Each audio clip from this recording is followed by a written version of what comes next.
The family and I, when we found out, we discussed it. And then, of course, the team members that are here and then are also watching on live feed, that if you have a question for one of them, we'll get to that in a second. So thank you guys for being here tonight. Thank you. You know what? We've had a couple of meetings.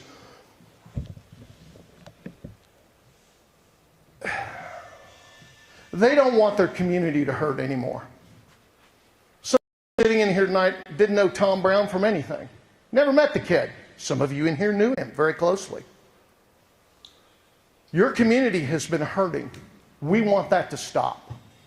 All the conjecture, all the mistakes, all the good, and everything in between.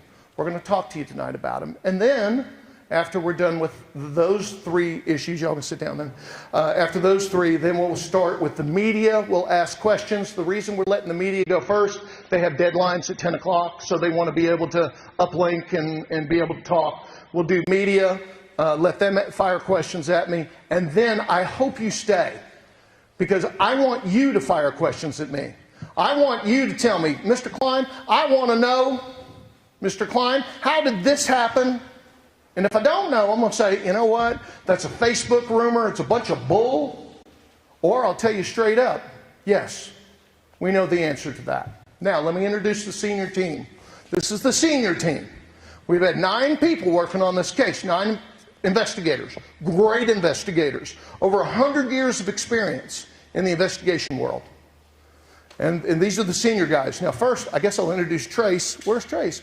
Trace is not here. Trace's family member had a very serious heart attack. When was it? The day before. Tuesday night. Monday night. And is in ICU, and we're praying and hoping that her family member makes it out. She was very upset about this. We do have a live feed going, so she is watching this. So if you have a question for Trace, Trace is our ground operative. Trace is the one that has the dogs. I think everybody has seen Chance. Chance is an amazing animal that finds Civil War time graves. I mean, who knew? I mean, Chance is just, I mean, first time I watched Chance work up in Idaho, we were working up there, I was just like, oh my God, look at this dog. This dog can find anything. So Trace is the dog handler. She has a new dog called Taz, because Taz is a Tasmanian devil. So she is, her and Taz are watching from, I think, the hospital, or did they get? Yeah, he did. Okay, so he's home. I guess you can't stay with COVID. You can't stay in the hospital anymore, so they send you right home. So they're watching from the couch right now, and so we have a direct feed to her. If you have a question on dogs, dog handling, what the dog found, what the dog didn't find, that sort of thing, because we're going to show you what the dog found and what the dog didn't find. Some of this has never been released. Introducing Caroline Gear. Caroline Gear has been an investigator for 14 years. She started off in my office as an intern, and then she caught the bug. She went back to Lamar University. She's a graduate of Lamar University, bachelor's in psychology, and then she has a master's of social work in our office. She's our MSE, we call her. She's the girl that will read your analysis and watch your interviews and then tell us what she thinks. So Caroline is a definite asset. And then, of course, we have MJ Holmes. She is from the great state of Georgia. MJ is our interviewer. She is the person that, when we get into these cases and we're looking at witnesses, she is the one that will interview you. She's really good at statement analysis. Like whenever you get into some trouble, they'll ask you to write out a witness statement. She'll be the one that reads the witness statement and tell us all about your psychology. It's way above my pay grade, okay? These girls are way above my pay grade. But what I do is, and then of course there's me, thank you, MJ. And then of course there's myself. I'm the senior investigator. I'm the guy that signs the checks and makes sure that the cases get moving. Okay? So with that, what we'll do is welcome to our presentation of our investigation of Thomas Brown's death. Can we get the lights, please?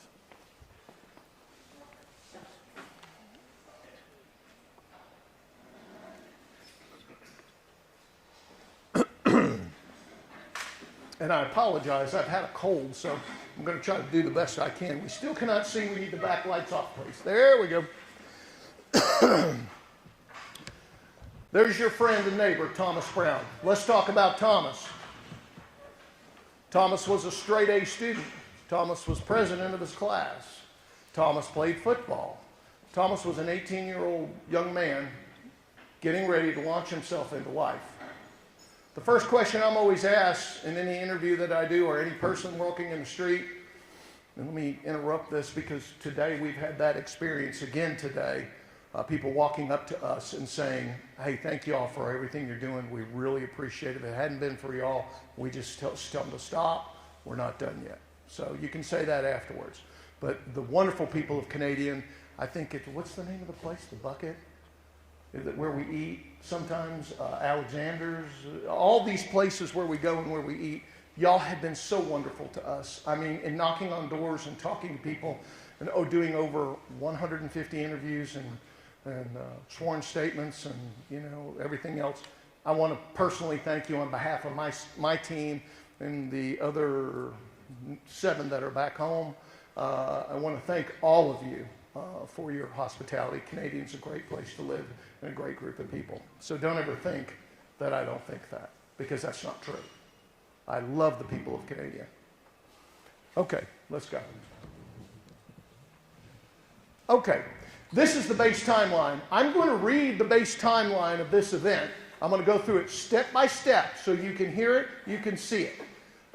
Before I start that, and before anybody starts this fact versus theory crap, these are facts. These are backed up by records, police records. These are backed up by radio transmission from police cars. These are backed up by witness statements, eyewitness statements, and camera views that we've been able to obtain. So let's get started.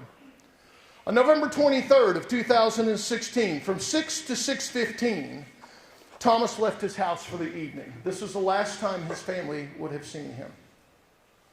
He took off, I guess like everybody does in a small town, and I guess you go get something to eat, you drag the roads, and you go hang out, listen to music.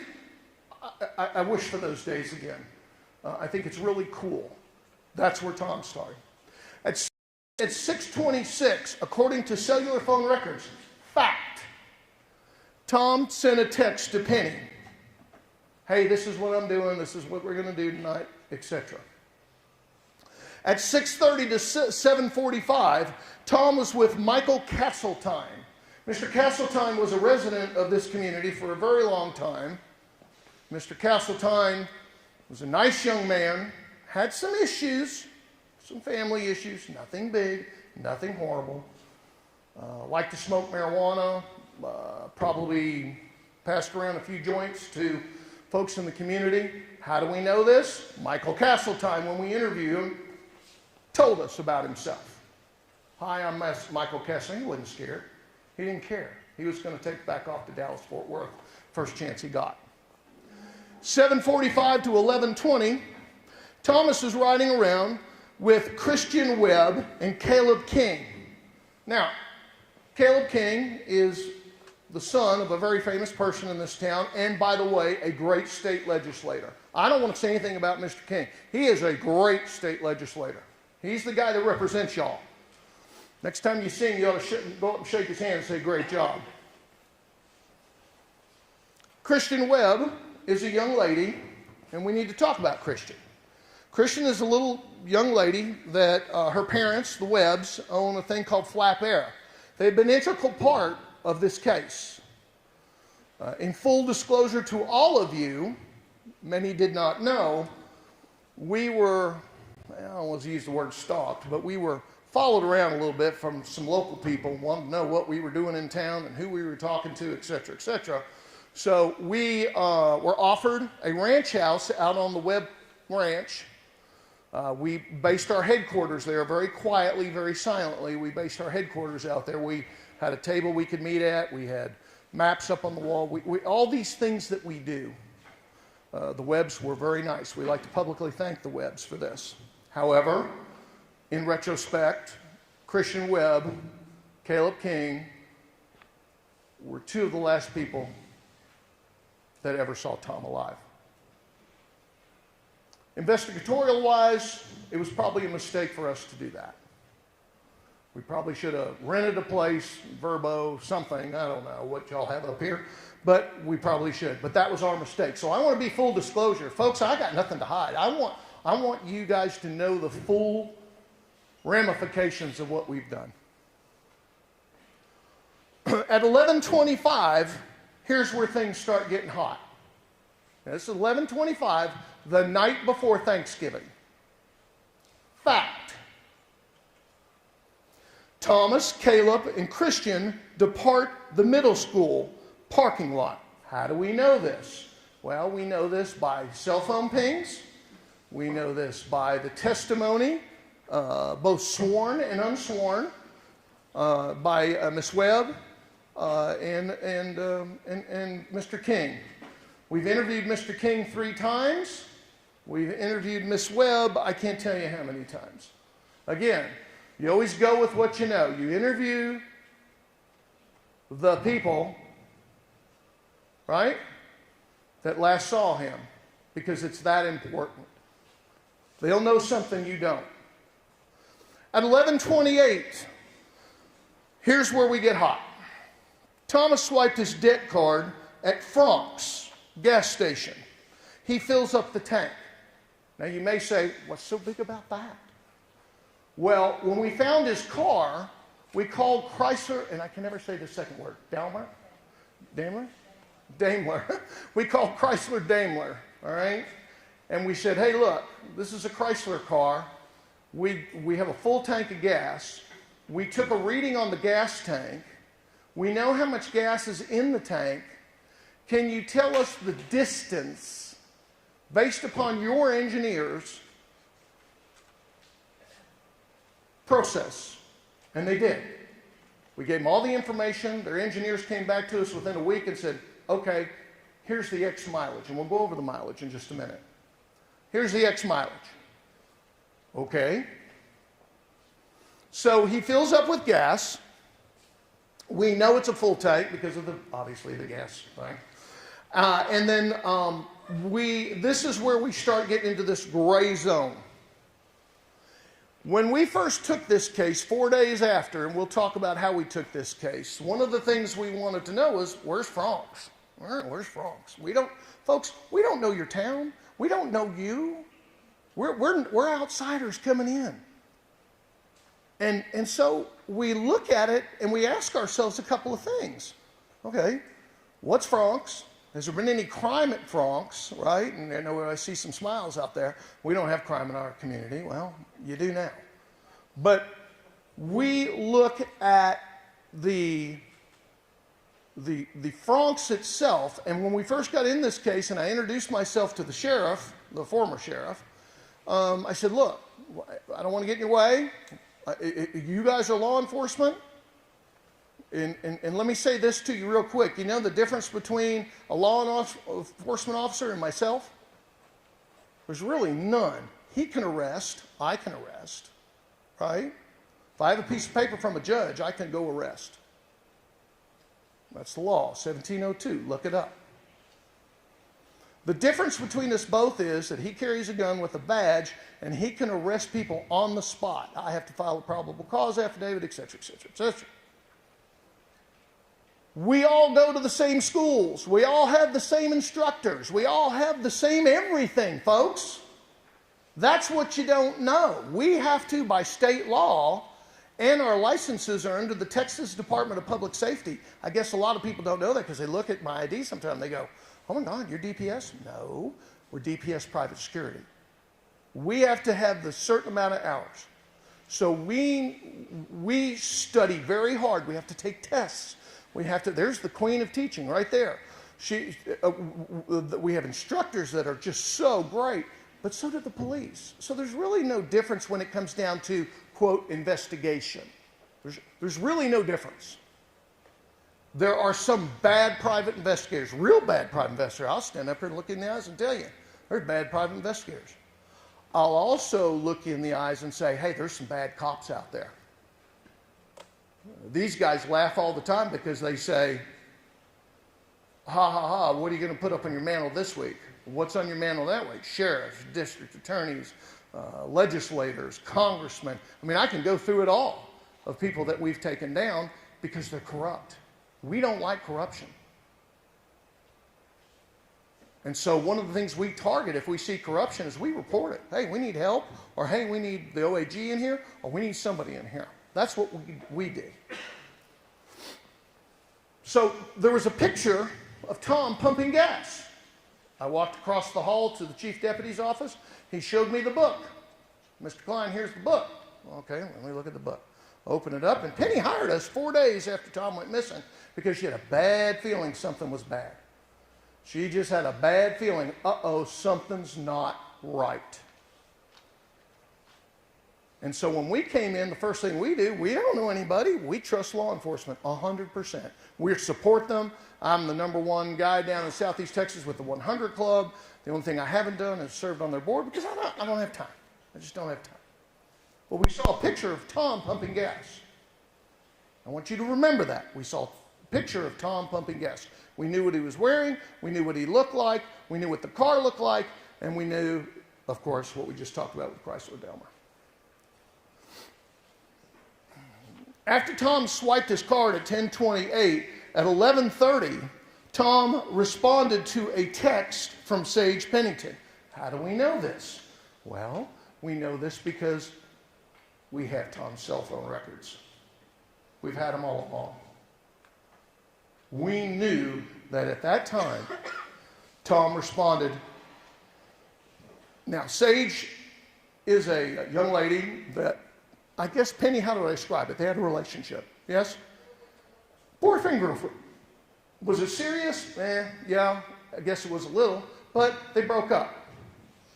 Okay, kids break up. Wasn't anything tragic. Tom didn't cry, scream, jump up and down, run down the street naked. He didn't do any of that. Tom just said, well, we broke up. You know, she's going to college. I'm going to college. You know, let's have fun in our senior year. At 11:45, a text from Sage shows as read, no response. Okay? So we know at 11:30, right? Let's go over here. At 11:28, he swipes. 11:30, Tom responded to a text from Sage. At 11:45, a text from Sage showed as read, no response. So she read the text, but she didn't respond. Next slide, please.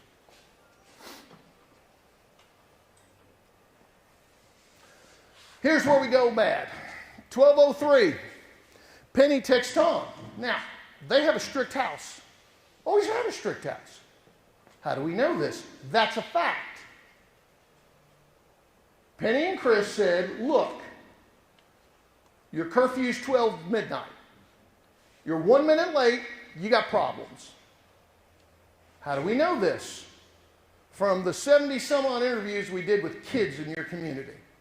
Oh, heck no, man. Tom, 11:40, Tom's on the way to the house. Why? Well, he didn't want to get grounded. He didn't want to get in trouble. A tight household. At 12:10, Penny texts Tom again. No response. Delivered, not read. Now, when we talk about time of death or time of incident, we're going to call it TOI, time of incident. We're going to say the incident that we know happened between 12:03 and 12:10. Because we're sending texts, we're receiving texts, we're reading texts, but at 12:03 everything goes dead. Now, at 12:10, Penny texts Thomas again. No response. Delivered, not read. How do we know this? That's a fact. How do we know this? How do we know this, friends? Because we got his records. Thank you.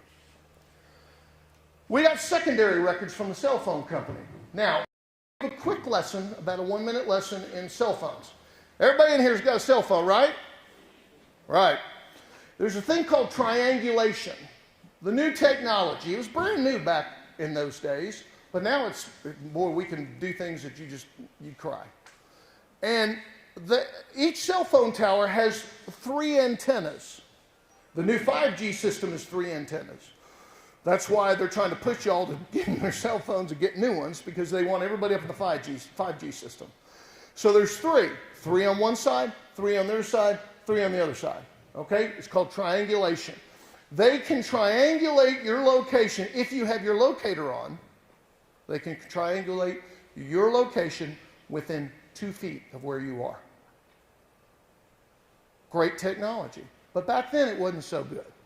Especially up here in Canadian. Because up here in Canadian, you guys have a system where, and I don't really understand why it's this way. AT&T's real good up here. Verizon's shaky. T-Mobile, forget it.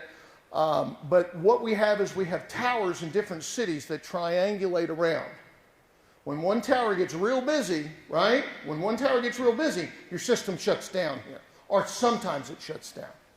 Everybody's dropped calls in this community? Raise your hand. Okay, maybe not. Maybe everybody's AT&T. We get calls dropped all the time. So we know a pretty good area where that cell phone was. Where was Tom's cell phone? Let me tell you where Tom. This is a fact, by the way. This is not conjecture. This is a fact. We know Tom was within 1,000 feet of the football field. We know he was there. Now, we know he's at Frank's. We know he's at the football field. We got A to B, right? All right, let's get out on the road and let's start getting camera angles. Let's start doing all the camera stuff that we need to do. Whose camera caught what? We got them on camera 2 or 3 places around town. We'll talk about that here in a minute. At 12:15, 12:19, Tucker and Penny sent a text to Thomas. It was not delivered. Now, what's the difference between not delivered and received? Anybody know? The cell phone's off. Whoever got Tom turned the cell phone off. They were smart enough to know it. Turn the damn cell phone off. The last ping we have is, again, near the football stadium. How do we know this fact? You have the cell phone records. Fact. Penny texts again. The message went, "We're not delivered." Now we're texting, "Hey, where are you? You're 30 minutes late. Get your butt home." They're not being delivered. That starts a small panic in the Meek house. That's not Tom. Tom doesn't sneak out. Tom's never late. At 12:30, Tucker and Taylor Russell and Penny left in separate carts to go look for Thomas. Why'd they do that at 12:30? Well, they're in panic mode. He's not getting his texts. He's not getting his messages. And the phone goes right to voicemail. Backing that up, we have the cell phone records. The phone's not pinging anymore. It's turned off. Chris stayed at the house. He stayed at the house. I'll coordinate here. You guys go look. If he comes home, I'll call you. Maybe his cell phone went dead, which we'll get to in a minute again. At 1:45 in the morning, Penny arrives back home, frantically saying, we can't find him. We can't find him. You know, the initial thought is, oh, maybe he's got a girl, maybe they're out parking out there, maybe they're doing something, I don't know. But at 1:45 in the morning, Tom's gone, and there's no sign of him. So the family begins to panic. At 2 a.m., Robin, Caleb, and Christian Webb are woke up out of bed. Hey, do y'all know where Tom is? Where's Tom? Well, we dropped him off at the middle school. You did? Yeah, we dropped him off at the middle school. What's going on? He's not home. Everybody bails out of bed, they say, get in their cars, and they drive around Canadian looking for him. Consequently, I will tell you that we have looked at hours and hours and hours of videotape. Hours and hours and hours of videotape. You know, some of them we just don't see. But we got to take it at face value. Maybe they were looking in the kids' haunt. Maybe they drove out to Lake Marvin Road. Maybe they did whatever. But we don't see all that. Now, we see one of them. The little Webb girl. We see the little Webb girl out. Next slide. 2:22 a.m. Penny calls dispatch. Reports Tom missing. A full 32 minutes after she gets home. She says, I can't, something's not right. I got to call the cops. She calls the cops. Hey, we got a missing kid. How do we know this? This is fact. Everybody wants to talk about fact and theory. There's no theory here. We've got it on police dispatch logs. We have it on police radio. We have it on 911 recording. We've got it. We know this is the time. 2:22 a.m. This woman right here calls in and says, my son's missing. I need help. I need help now. 2:30. Tucker dropped off Taylor in Livingston County. Taylor's like, look, call me. Let me know what's going on. I got to go home. I think. Did he have to work the next day, if I remember right? We were already that way, so I just dropped him. Yeah, so he was already that way doing some searching. And so he dropped him off at his house and said, hey, I'll call you. I'm going right home. Tucker goes home. 2:22 a.m. 911. My son's missing. Canadian, Texas. Fact. 3:03 a.m. Police finally arrive. Pine Gregory. This is the first of many times you'll hear that name. Pine Gregory. He shows up on scene. What's going on? Well, he's gone. He's missing. Now, there's been a bunch of BS put out there that two other deputies showed up at the house and went inside the house. Penny refused to allow them in the house. We just all laugh at that. That's just the most ridiculous thing you've ever heard. We've got call logs, dispatch logs, radio traffic. We've got it all. Pine Gregory enters their house. What's going on? They tell him what's going on. At the same time, 3:15, Tucker's coming back from Livingston County, walks in the house at 3:15. A discussion with Mr. Gregory ensues. What's going on? He's left. Is that like him? No, it's not like him. This is crazy. He never would do anything like that. According to call logs, Tucker requests to go ride with the deputy. Why? Tucker's a kid. Tucker knows where everybody goes. Everybody goes to Lake Marvin Road. That's where they go party. They go out there, make little fires, drink some beer, talk football, do whatever they do, smoke some pot. They do whatever they do out there. They're kids. They're learning life. He says, come on, let's go. Let's go look the city. Tucker gets in the patrol car. 3:37 a.m. Pine Gregory was told that Tucker requested to ride with him. So you can see there was a discussion that ensued from 3:15. He got dressed, got a jacket on. Remember, it's 24 degrees that night. 24 up here. It's cold. So Tucker got some warm clothes on. They hop in the patrol car. Pine Gregory arrives back at the Meeks because he leaves. Pine leaves and comes back because Pine had left and said, I'm going to go out and patrol. Then they got permission. There were some phone calls back and forth to the police station. Pine Gregory arrives back at the house to pick up Tucker. At 3:49, according to dispatch records, according to 911 tapes, according to every kind of whatever you got in the police service, Daniel Derrera assigned to the Meeks residence. What's going on with that? We'll explain it here in a minute. At 4 a.m., Robin, Caleb, and Christian are told by the police, go home. Go home. We don't want you out here on the streets. Go home. We'll figure this out. Right? The three kids are going to be kids. They go home. Next slide. From 4 to 5:45, Tucker rides with Pine Gregory to search for Thomas. At 4:16, according to, and that's a fact. That's a fact. Fact, at 4:16 a.m., according to call logs, radio transmission, and Pine Gregory himself, Brown is missing officially. They advise at 4:16 in the morning, they wake the sheriff up and say, Sheriff, we got a problem. We got a kid missing. Okay? Dispatch tells Gregory, okay, 10-4, sheriff will call you. We'll get the sheriff. Sheriff will call you.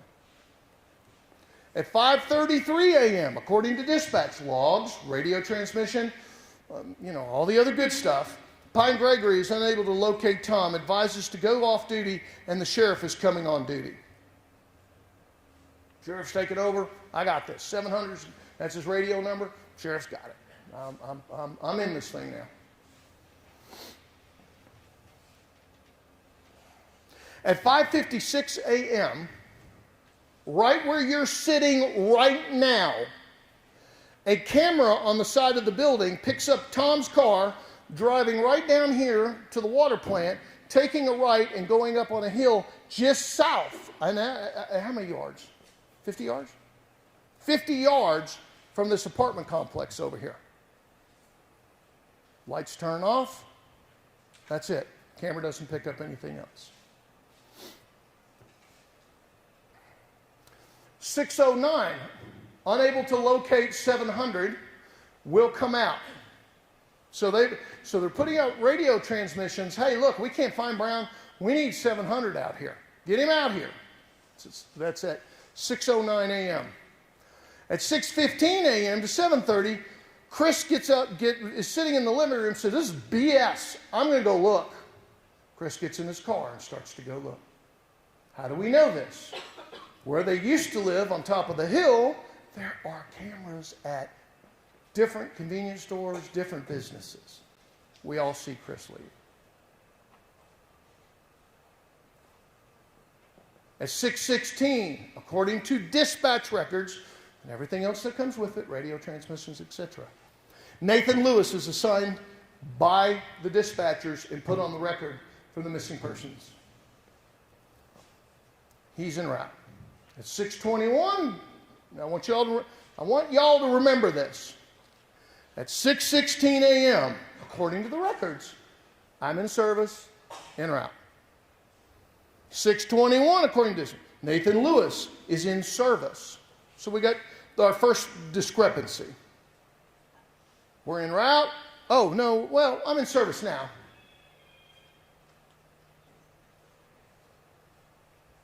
At 6:23, Jerry Lynn Ortega, who, may I say, is another fine police officer. She's a great cop. Jerry Lynn says, I'm assigned and en route. 6:23 in the morning.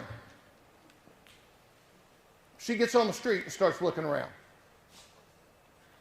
At 6:30, Penny goes to search in her car, in her little Altima. How do we know that? That's a fact. We got it on camera. We've got witnesses. She's out searching. Next slide. From 7:30 to 8 a.m., Sheriff Lewis meets with Penny and Chris at his office. So Penny and Chris load in the car. Penny comes home, grabs Chris, says, come on, the sheriff wants to see us. They run over to the sheriff's office. They sit down and they meet with the sheriff, tell him the story, what's going on. At 7:55, Jerry Lynn is in service, busy at the field house. That's right here. She's busy. Now, sometimes when you get into a big event or a perceived big event, instead of using your portable radio or your radio in your unit, you pick up your cell phone and you call. And you say, hey, look, I'm out here at the field house. Something's going on. I don't know what it is, but maybe you need to head this way. Keeps it off the radio. At 8:56 a.m., or before that actually, probably about 15 minutes earlier, Trey Webb in his helicopter with his daughter, who by the way is a pilot, which I think is pretty cool, they get up in the air and they say, look, we're going to go look for his car. We can cover more ground looking for Thomas by getting in a helicopter. They get in a helicopter. How do we know that? that that's a fact. FAA records that we pulled, interview of Mr. Webb, Mrs. Webb, and the daughter. Within 15 minutes, they find the car. 15 minutes, that's all it took. They got the car. At 9:04, Mr. Webb calls the sheriff's office and says, I got the car. I'm hovering over it. Police respond. They get on scene. It's his car. There are a few things, and we'll talk more about it, but I'll just give you the 711. There is blood in Tom's car. There's not just a swipe. And finally, the Attorney General of the state of Texas admitted last night in their press release that there was more than a swipe of blood in the car. Of course, they turned it on us and said, but ha, ha, ha, they didn't find it. And we're like, oh my God, what did we miss? But we'll get into that in a minute.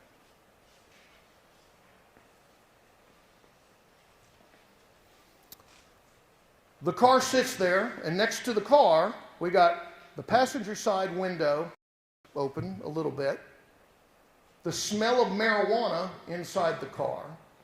We've got urine, or a urine spot next to the truck where somebody got out of the car, went to the bathroom, but there's no discernible tracks that they can follow. The sheriff calls in dogs. We need dogs. Get us dogs. So they bring in bloodhounds, etc. The bloodhounds during the day take off. They go down towards the sewer plant, take a right, and go out towards Mr. Abraham's property. And they get right to, they get right to the Canadian River. When they get to the Canadian River, they stop and turn around and go right back to where they started. For anybody, and this is probably, this is one of the reasons I wish Tracy was here. One of the reasons that happened, okay, is because there's no scent. They were scenting something, but Tom didn't go into the river and Tom didn't go across. One of the things we'll show you here from the place where Tom's car was found to his body, as a crow flies, 9.8 miles in 25-degree weather with water that's sloshy, with animals all night long. There's no way, at 24 degrees, there's no way anybody can survive that. Nobody can't walk that far in tennis shoes, a little pullover, OSU pullover, and some jeans. No way, no how. At 4:50, there's a call from dispatch. Fact, we've got it on dispatch records. And by the way, I want to let you all know, we don't just make this crap up. We file a thing called a 552. It's a Public Information Request Act. That's one of the powers we have as civil investigators. We can't issue search warrants. We can't issue warrants. We can't do any of that. What we can do is file 552s, and you're going to see some examples of that here in just a minute. They're pretty much going to blow your hair back. At 4:50, here comes the wrecker. Gets his car. Where do you think it's going to go? You think it's going to the sheriff's department to be checked? No. They deliver it back to the Meeks house. Nobody checks the car. Nobody checks for fingerprints. And nobody does any forensics examination of that car. It just goes back to the Meeks. This family right here goes, whoa, what are y'all doing? Have you checked the car? No, we looked through it, but we just can't find anything. You know, there's a pee over here, and there's some stuff over here, and there's a swipe of blood here. And what? You didn't check my son's car? No. Mm-mm. We don't need to. Why? He's a runaway. And I'm sorry I have to say it like this. He is a runaway that wears diapers, that pees in diapers, that is queer, and that is probably in North or South Carolina or California. That's what we think. Why do we say that? Is that a theory? No, that's what the sheriff told him. Surprise. Consequently, when I first came into the case, 6 days later, 6 days after he disappeared, and I arrived in Canadian for the first time, that's the first words out of his mouth. I don't know why you're here. He's just a queer guy that wears diapers, and he's gone. North, South Carolina. Or, maybe he killed himself. What? What evidence do you have? I have no evidence. Well, why would you say that? Well, that's what his mother said. His mother said that? Well, kind of. What do you mean, kind of? Either she said it or she didn't. Well, we were talking about all manners of death, and if Tom were to die, how would he die? She goes, I don't know. And I'm exaggerating a little bit, or maybe I'm not, Penny. I don't know, but I do not believe that Tom would kill himself. Looking at his, and Jane will talk a little bit about this, looking at his bio and looking at his history and looking at what he had planned, he filled the car up with gas the night before. Why did he fill up the car with gas? Because he's going somewhere. Tomorrow morning he's going to Amarillo. He's going to be with his friends. They had made plans all through the weekend. Tickets paid for. The whole bit. That's not a kid that's going to kill himself. Now, the interjection is he listened to 2 songs. And then the OAG says, well, he looked for a suicide hotline on his phone. Oh, okay. How'd you get that? The FBI report and how we were reported what the FBI said on the phone, and we'll get to the phone in a minute, said we didn't find anything. But now all of a sudden we find another group that says, well, this is this and that. Okay, take it at its face value. So we looked it up. The words of the 2 songs are benign at best. So at 4:50, we've gone through this, how we found the car. Well, not we, I apologize, not we. They found the car and what was in there. Here's what was missing. In the car, what was missing was his book bag. We call it a backpack. That's the famous backpack. Backpack's missing. His keys are missing. His wallet and his high school laptop. All the kids get a high school laptop, is my understanding. That's great. Congratulations. And that's where the future is for your children. Keep that going. We start looking at the high school laptop and we start interviewing children. This is a fact. We start interviewing children. And the kids all tell us, well, they always know where we are. What do you mean? You can track the laptops. What? You can track the laptops. Hold on a minute. Say that again. You can track the laptops. They have software in there that even if it's turned off, we can track the laptops. Is that true? No. What is true is the kids had the fear of God that the teachers are putting them in. Don't screw with your laptop because we'll always find you. You know what I say to the teachers? Gold star there. Good job, teachers. Not that they lied to them, but they're saying, hey, look, this is a pretty expensive piece of equipment. We can find you.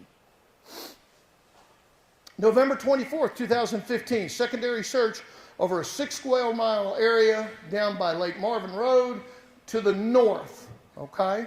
There are no hits, no signs, no dogs, no sightings. The search dogs had on Tom's car, they sniffed Tom's car to get the scent, which is normal operating procedure. They went again to the river and the scent, and they ran right back. No scent of Tom. None. No scent of Tom. Tom was not there. Fact. All this damn conjecture I get all the time. Oh, that's theory. Oh, no, it's fact. Fact.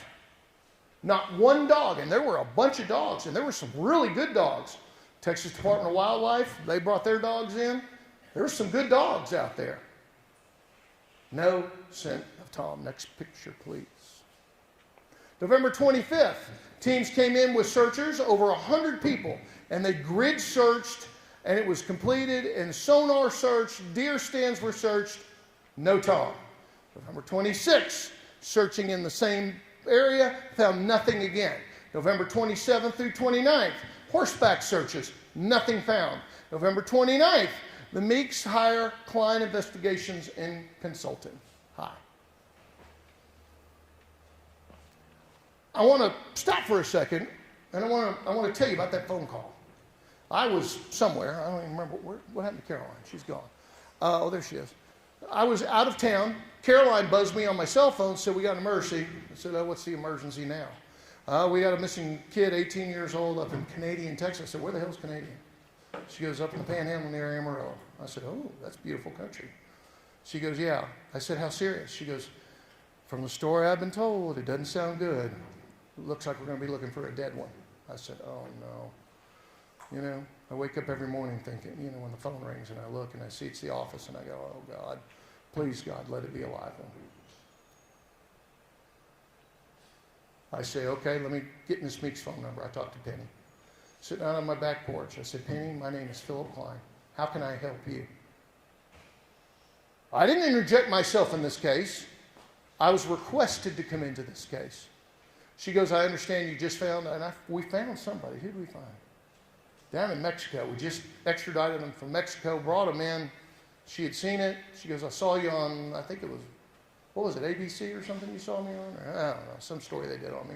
And so I'm like, Penny, I'm not a TV guy. I don't like that Dog the Bounty Hunter. I don't like all these special ID shows. I just don't like them. I said, but what I am is I'm a cold, hard, and hard-working investigator. I've got some of the greatest people in the world. If you want to hire us, let's see what we can do, and we'll put it together. Why did I do that? Because I could hear it in her voice. Sometimes after you've been in this business for a long time, you can hear it in people's voice. Some people say I have a pretty good BS meter. Yes, ma'am? I know. I understand. November 30th of 2016, a new team of searchers came in, nothing again. November 30th through December 4th, Philip Klein, his first trip. This is when I came up just to feel this place out. I didn't announce myself. I went and got a hotel room, and I started putting around with all the information that I had. I started interviewing kids, one after another, probably 9 the first time. At the end, I said, well, where do you think he might go? Where? And every single one said, you need to worry about Lake Marvin. I don't know. Where's Lake Marvin?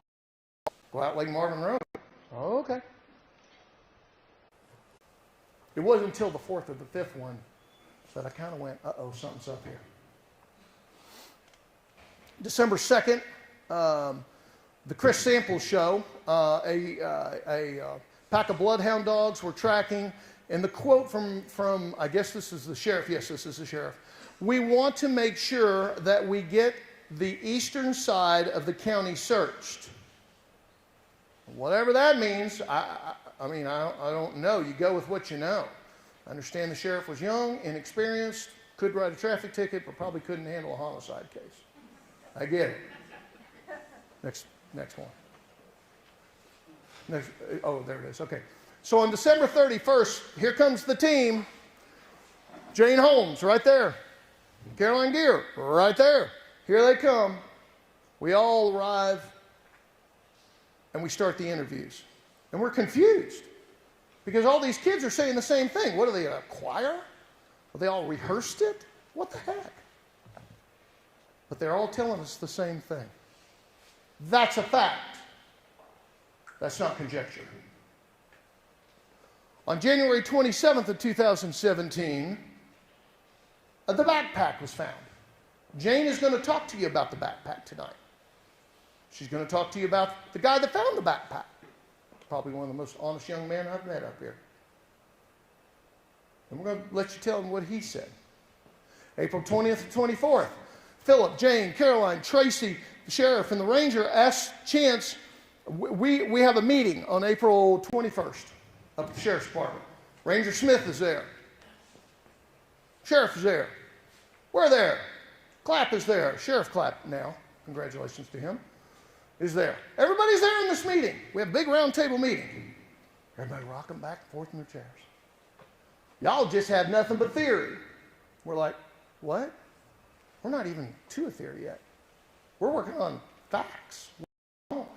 Here are our facts. Here's what we've got so far. Of course, we're very quiet because we know that there's already been a disappearance of evidence, but we'll just keep that under our hat, not say anything.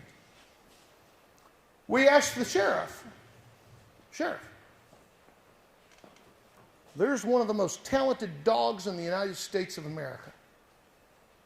can we get that backpack and can you put it into the hallway? And can we run the dog on the backpack? The answer is no. You're not getting near that backpack. Keep that in the back of your minds. Through June 1st through 4th, 50 ground searches were conducted based off of the time distance studies that we had done. Every simple time distance study that we did that gets the car from point A, Bronx, to point B, underneath that apartment complex, all leads to Lake Marvin Road. Every time. You can't, we have computers. The guys, Charlie's around here somewhere. They do it. No, you know, this mileage puts it perfect right on Lake Marvin Road, about mile marker 11. We're like, well, yeah, let's go start searching. So, where are we? First. Okay, so August 17th through 20th, 2017, I'm very concerned. We got a problem. We get out on Lake Marvin Road and just do a walk. That's it, just a walk, right? That's all we do is a walk. Let's walk the ditch, kick a couple of snakes. What do we come up with? Tom Brown's books, Tom Brown's shoes. We call sheriff out there, they bag, and they tag it. At that point, I say, Lake Marvin Road, folks. This is where this is it. This is ground zero. We got the backpack on the left. Now I'm talking about going from the highway out to Lake Marvin. On the right-hand side, everything is right. Why is that significant? If Trace was here, she'd talk to you today about the rules of right. Any good investigator, any good homicide investigator, any missing persons investigator, if you are a dominant right-hand person and you're using your brain dominant right, everything you do is to the right. Cops chase you in their police cars anticipating that you're going to go to the right. It's just natural. It's part of what we are as humans. So we use the rules of right. So we know, now we know we got Tom's shoes, we got Tom's books, we got Tom's other miscellaneous stuff along the edge of the road. We know Tom went down that road. Or Tom's car went down that road. Or somebody driving Tom's car goes down that road. In the meantime, we're looking at film from downtown. We see the film from downtown. We see Tom's car, and we see another red car that doesn't have the writings on the windows. That's still conjecture for, I think, and I don't speak for the OAG, but all of us investigators who sit around and drink coffee some mornings. Was that Tom's car or wasn't that Tom's car? Can we get it blown up? Can we not get it blown up? Oh, and by the way, there's the sheriff's car at 4:02 in the morning. Huh? Yeah, we got the picture of the sheriff's car at 4:02 in the morning. MJ will talk a little bit about that. October 12th through 15th, actually, at the end of this month, after we found out that there was never a search on Lake Marvin Road, that we were the only people in any type of capacity, investigatorial-wise, that had looked down Lake Marvin Road and found items, we made the decision, or Caroline actually, I'm going to give her credit. Caroline said, you know what, enough of this crap. I'm going to get with the fire department, I'm going to get with the locals down there, the people, the movers, the shakers, we're going to put a search together. She put, and Caroline, I want to be exact on this, 300?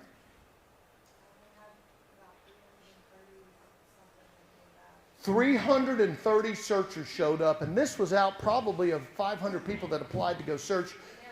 We narrowed it down. And so anyway, so now we got our searchers. So we do a search on October 12th of 2015. Volunteer search. Actually, it was October 14th. What happened? Well, we knew we were looking for a few things. We're looking for Tom Brown, obviously. But we knew we were looking for a gun case. Everybody's like, well, why did you think it was a gun case? There was a .25 caliber shell casing that was found in Tom's car. Oh, it's nothing. It just got stuck on somebody's feet, we were told. Just stuck on somebody's foot. That's how the shell casing got in there. We're like, what? Where did you come up with that? Well, you know, when we searched the car. We're still under the auspice of the car was being searched. The car, oh yeah, the car search, yeah. Penny, did they search the car? No, they brought it to us.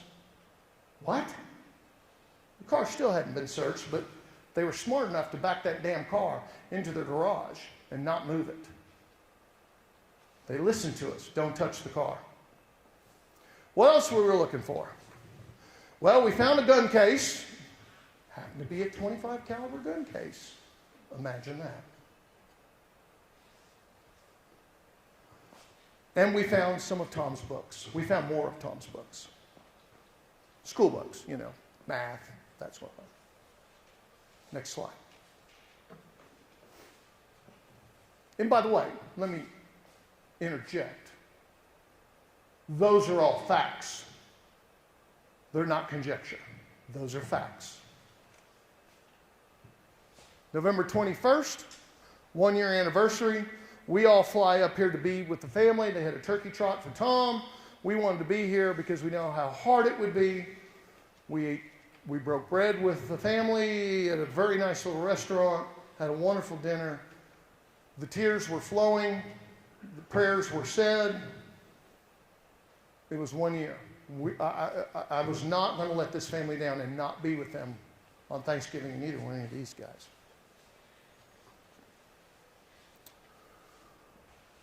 January 2000, and during, by the way, I left the big part out. Imagine that. During the search, within 10 minutes, a cell phone was found. When we saw the cell phone, and we all gloved up, and we'll show you some pictures. When we gloved up, put our gloves on, we were doing all this stuff, I looked at it and said, that is not Tom's cell phone. That cell phone is in pristine condition. Pristine condition. The mowers hadn't chopped it up, nothing to chop it, and the screen's not even broken. We bagged and tagged it, sent it to Quantico, to the FBI. I didn't, the law enforcement did. Where am I? We have the 1 year, okay. We find out, in January 2018, we find out, lo and behold, and that's fact. That's not conjecture. That was Tom's phone. I remember getting the phone call, dropping the phone after I was over. I cannot believe that's Tom's phone. But it was Tom's phone. Yay, we got our first really good piece of evidence. But how did a pristine cell phone get out there? It was always a question.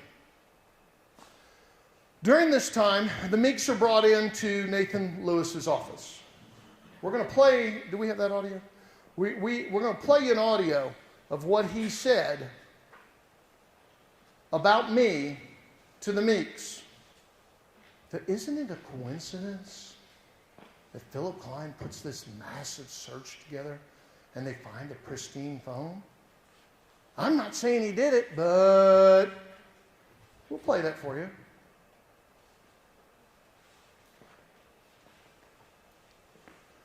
(2018). Between January 15th and February 28th, I do a lot of work politically wise for a lot of people in Texas. I have a friend of mine that works at the governor's office. I said, we can't do this anymore. We're not getting help from the Texas Rangers. We're not getting, sure as hell not getting help from the Hemp Hill, right? Because everything we find, it's like, oh, it's nothing, it's nothing, it's nothing.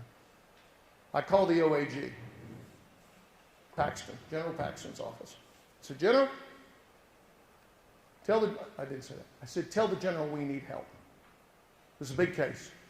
Got an 18-year-old missing. We got evidence all over the place. We're just not getting what we need from this small town. Sheriff's Department. Penny gets on the phone. They tell me what to do, right, Penny? I call Penny on the phone. I said, Penny, you need to call the OAG's office. You need to call your representative. You need to make all these phone calls. She did, and the OAG jumped in. After the sheriff was approached, and they told the sheriff, hey, there's a problem up there. Do you need our help?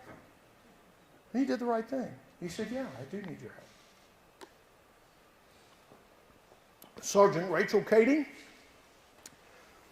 and Detective Chris Smith, they come and we meet with them. All this conjecture last night in their crazy press release where they can't even spell my name right. All this BS conjecture. Mr. Klein's not cooperative. We don't cooperate with Mr. Klein. We don't talk. We have over 300 documents that show phone calls, emails, evidence transfers, everything we've got. And we even hosted them at our offices and had them out to dinner to a very nice restaurant on the Neches River. We don't understand why they came out and said that last night. It's confusing to us, but they have their reasons. Whatever. That's not my monkey and it's not my zoo. They'll end up paying for it. So I speak with the OAG on February 28th, tell them what's going on. They say, look, we want all of you to go take polygraph tests. Okay, I'll go take a polygraph test. Where do you want me to go? I can go today. Got a free afternoon. I don't play golf. I don't fish. Where do you need me? Oh, well, we'll get to you. Okay. We go back up. We come back up here July 1st through 5th. Now, remember, I'm on standby to go give a polygraph test. 1st through the 5th, Jane and I come up here and we conduct 11 more interviews. We call them follow-up interviews. I put the hound dog on them. That girl right there. All of a sudden, stories start to change. Different information starts to come out. Timelines get moved. We're like, uh-oh. Some ain't right. January 18th of 2019. Oh, I'm sorry. Where am I? Where am I? Okay. All right. So, right. So, after that was confirmed, and after Penny was brought in, and they said the Philip Klein, bad guy, bad man. Ooh, bad man. Oh, get rid of him. Bad man. I write a 6-page letter to him, and I copy the state's attorney. Hey, you're lying. This is not true. And here is what's true. And I backed it up. That's a fact. It's public record. You can go get it. Penny and Chris on March 30th of 2018 go take their polygraph test. A lot of conjecture about this. These guys failed their polygraph test. That's not true. Whoever's saying that, and if you read it on that stupid Facebook, it's not true. Here's what's true. Chris did not fail. Chris was an unknown, meaning it could be trauma, it could be fear, it could be anything. But he's not lying, but we can't confirm it's him. Door 2, Penny. Oh, Penny failed her polygraph test. No, she did not. She passed, according to what they've told us, she passed her first 2. But the one thing she failed, and by the way, Chris failed, was about the phone. And it's not really a fail. It's like, okay, we're getting some bad readings here. What's this all about? Okay. We come back up. We conduct the interviews. In the meantime, Bad Philip is sent to Austin, Texas by my governing agency. Hey, you need to go take a polygraph test. Great with me. Where do I go? What room? I go take a polygraph test. I pass 99.99999. I guess I hiccuped in the middle of it or something, or breathed wrong. So now we know Philip's not lying. Now we know these two aren't lying. But Penny has a problem with the phone. Chris has a problem with the phone. What does that mean? Stay with me. After we conduct these interviews, we're kind of on standby. Then on January 9th of 2019, we get a phone call, 2 o'clock in the afternoon. We got a body. You got a what? Got a body. Let me guess, Lake Marvin Road. Yep.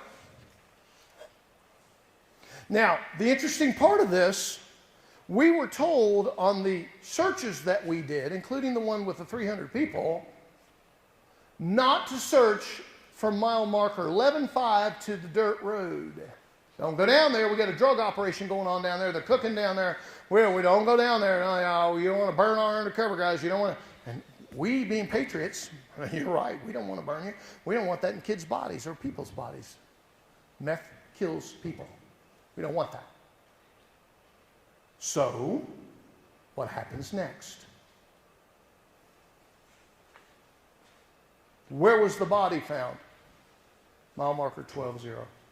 Are you kidding me? Tell me it was not to the right, and tell me it was not near that field. Yep, that's where it was. They wouldn't let us search in there. They told our dog handler if she searched in there, she was going to get in trouble. All these things. They told me that. Don't. Stay away. And when we got to 11-5, at 12-0, there's a patrol car.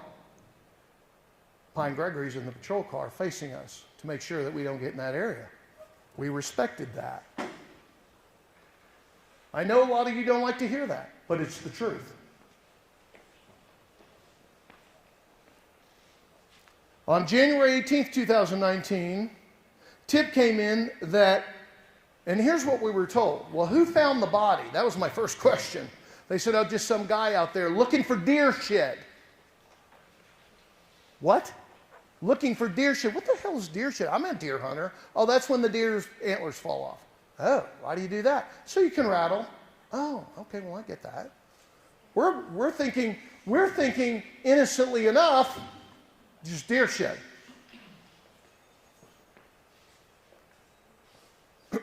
What were we originally told? That a man found it. On January 18th, 9 days later, we finally get an admission from a very nice lady in town. Hey guys, it wasn't just a guy. Pine Gregory was on duty in his patrol car, walking around in the field and walking around on the federal property, and found the body. What did they find? They found a head, they found femurs, they found chest cavity, right? Chest cavity, ribs, some ribs. That's what they found. They took it for forensics, confirmed it was Tom through teeth, mouth. They got upset with us as investigators because we issued a press release because it had leaked out all over the place. There was so much conjecture on social media and everything else. Said, oh, God dang, that's not Tom, this is Tom. Oh, we just shut it down. So that's enough. It is Tom. We will announce the next steps. On February 1st through 3rd, we all flew up here. We went to Tom's memorial service. On July 11th, that's when I took my polygraph test. I'm sorry. That's when I took my polygraph test and passed. Next slide. Philip and Jane have a meeting with the AG regarding the findings in Pampa, Texas. We are invited, along with the family, to go to a meeting with your district attorney. Your district attorney comes up, says, oh, Klein, all you got is theory. Okay, you guys have been pushing that since the day I walked in the door. So keep pushing it, whatever. Everybody's got, it's just like a finger. Everybody's got one. So, at the same time, nobody knows in the meeting, a raid is being undertaken at the Hemphill County Sheriff's Office. TCOL. Anybody know what TCOL is? TCOL is the governing agency for police officers. What do they find when they get in there? They find fake documents, and one good man, one great man stands up and says, I'm going to be honest. Not only is he putting fake documents in employees' files, but you know what else he's doing? He's putting fake documents in the Tom Brown case. He's writing, what do they call them? Supplemental reports and putting it in the file. And he insinuates that it's not true. Our response to TCOL was, oh, surprise, surprise. We've been living this for the last 2 years. The lies, the misleading. November 15th, after it comes out. Oh, and by the way, the good news is the sheriff was never charged with a crime, which infuriates us. Infuriates us. That's tampering with government documents. I don't know about y'all. Y'all are citizens. Your government should be the people on the foremost telling the truth. He didn't. But they didn't file charges. Said resign, get out. And he did. During this time, Pine Gregory is told by the,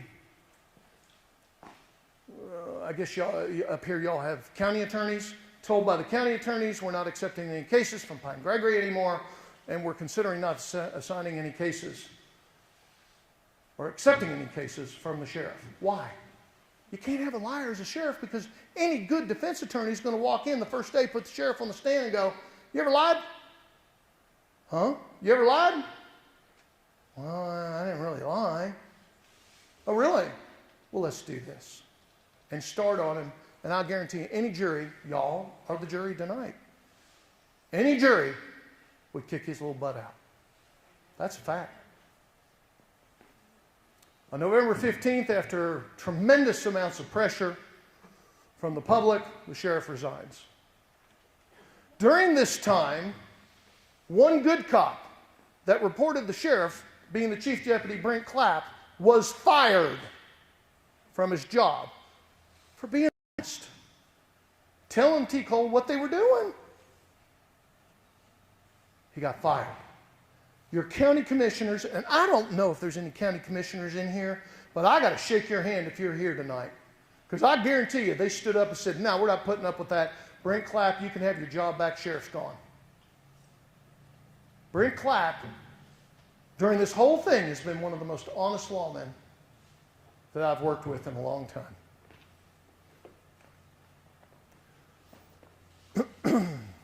In March 2020, we are told, we get a phone call from the OAG in the middle of COVID, or the beginning of COVID, actually. Hey, here's the deal. We're going to use a new investigatorial tool. What's that? We're going to convene a grand jury. Oh, okay, cool. Let's go. We'll get ready. What do you need from us? Just get your box ready, get your evidence in line, get everything ready to go. Okay, cool. March 2020, we are told by the Attorney General's office that they're going to focus after COVID, and we're going to hear it July 2021. That's when we are going in front of grand jury. Our team gets together, we cancel vacations, we put everything together, we've got a nice, neat consensus of the case for the grand jury. Now you may say, well, who's the grand jury going after? Here's the deal. There's two ways the grand jury works. Grand juries indict people, but you can also use the grand jury as a tool. I've been in 4 or 5, 6 of grand juries where they use you as a tool to find out who's lying and were there any crimes committed between point A and point B, and then they file the charges. Gee, I don't know what crimes have been committed. Maybe Tom Brown's body was found on federal property and the feds weren't called in. Gee, what's the first thing that you do if you're a police officer and you have a dead body?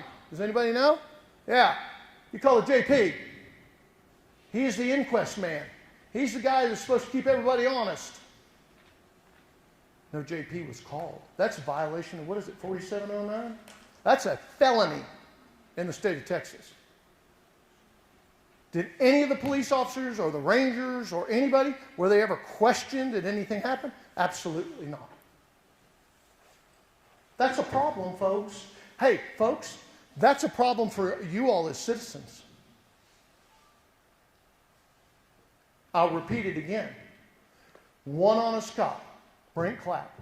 I'm telling you as I stand here today, he's one of the best and honest law enforcement officers I think I've met in a very, very long time. If it wasn't for him, y'all would never have known. Nobody would have ever have known. In July of 2021, now remember, we got COVID. We can't go anywhere. You can't go anywhere. We're not convening anybody. Everybody's at home chewing gum, watching sports. All right? Some people going to work. They get on their tractors out here and they do their thing. We can't go anywhere. We're not allowed to go anywhere. We're sitting down. In July of 2021, I get a phone call. No grand jury. What? No grand jury. What? No grand jury. What the hell? We've been sitting here for a year. No grand jury, no grand jury. Why not? No reason. No grand jury. And that call came, and that's a fact, came from the OAG. I pick up the phone, call my investigator from the OAG. What the hell's going on? She goes, I don't know what you're talking about. I'm just telling you there's no grand jury. They're telling me no grand jury. There was a meeting with the district attorney, and they got it recorded. We'll talk about that in a minute. PIR sent to, at that point, under the law, under 552, the case is effectively shut down. There's not going to be anything else to do in the case. Nothing to be done in the case. Nothing. It's over. Cold case. That opens the door for this guy. Under 552, I file a Public Information Request Act, and I'm very specific about what I want.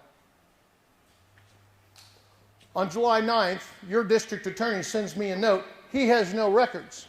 But guess what I got?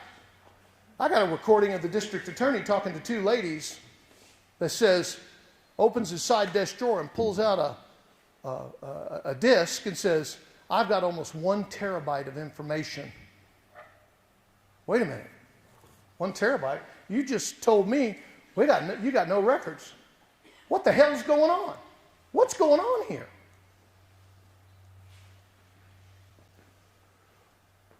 I begin to think, uh-oh, Penny's in trouble. They're going after Penny. And I was right. You can see what the OAG dropped in their affidavit saying Penny lied, Penny's obstructing justice, Penny's... And we're like, what? What the hell are you talking about? This lady hadn't done anything to anybody. Except sit there and keep her mouth shut like I told her to. Penny goes and takes a polygraph test. Guess what? Like I've just told you before. I arranged the polygraph test with an officer with the National Security Agency, better known as NSA. He does all the polygraphs out of Dallas for everybody that wants to go join the spook service. Penny passes the first 2, and guess what? She gets rumbly on the 3rd. Well, I asked the polygraph guy, I said, well, what is it? He says, man, it's that damn phone. So I get with Penny. Penny, let's deal with the phone deal. She starts to cry. I shouldn't say cry. Gets upset. And she goes, I don't know.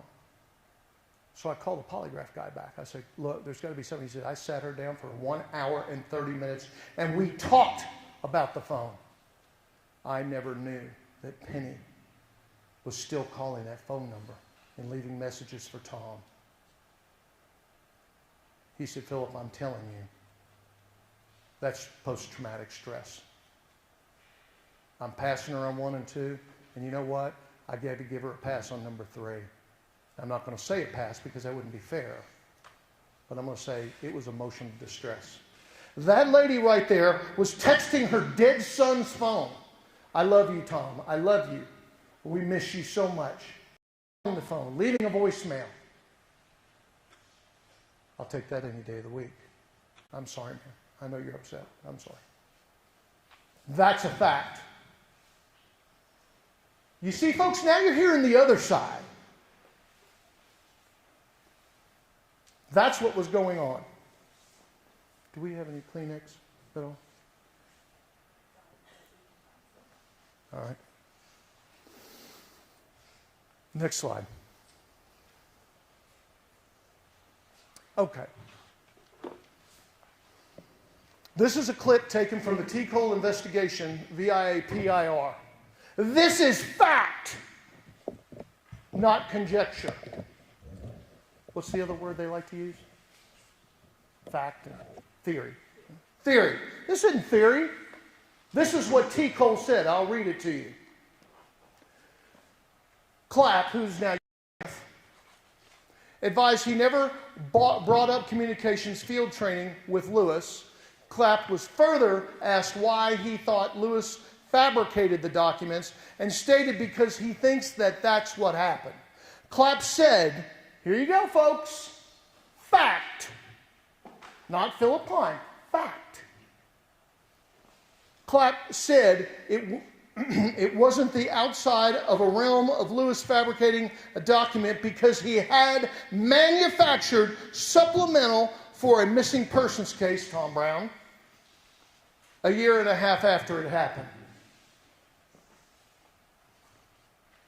The sheriff was never charged with a crime. That's a crime. It held us back in this investigation, and I get emotional about it and I get a little rowdy about it because it's not fair to Tom. It's not fair to them. You're fabricating evidence? You're throwing us all off? Next frame. We wanted to let you know, here are the searches and here's the investigatorial time. Y'all can see this. It's really not that important, but we put it in because we wanted you guys to see that we're not a fly-by-night group, and you know what? Guess what? We kind of feel close to you folks. We love the people of Canadian. They've been so wonderful to us. Next slide.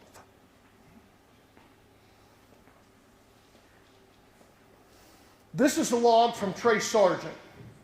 What's important in this log is that Trace Sargent, who we wish she was here because she'd be talking about this, we did not find any scent other than when we brought the dog over to the family's house, opened the cars, he hid on the front door, he hid on the front seat, and hid on the back door and the back seat.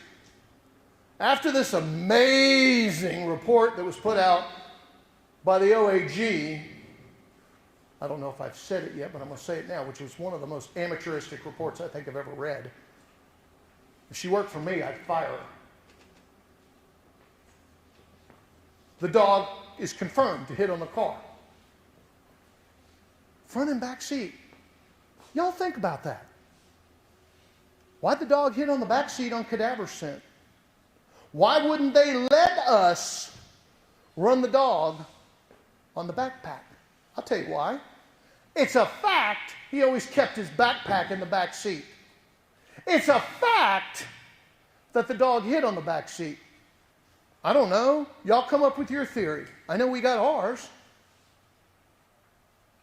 The boy was hurt and he was thrown into the back seat of the car. Now the OAG surprisingly comes out and bashes me for luminol, which we'll go over here in just a minute. Bashes me and says, you did the luminol report wrong. Oh, okay. Oh, and by the way, Klein not only did it wrong, but he missed the blood in the car. We've always been told there was a little smidge, a little fingerprint, little thumbnail thing on the front of the car. Now they admit, yeah, not only was it smidgen on the front of the car, there's blood in the back seat. Fact. Not theory, folks. Fact that that happened according to what we've been told and according to the evidence. This is the search area. Let me kind of go over it with you a little bit. Here's Lake Marvin Lodge, right? Here's Lake Marvin picnic area, right?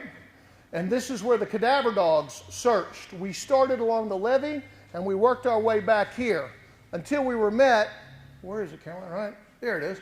Until we were met right there by a patrol car that said, don't you dare go into that area down there. We got an operation going on, a cooking operation. Okay. Cops don't lie. Cops aren't going to lie to us, right? Next slide. Where are you at? Okay. These are just simply for you folks to lay out, and we'll keep it up here after this is over. You can come up here and look. But here's your bottom line. Here's your bottom line. Here's your city.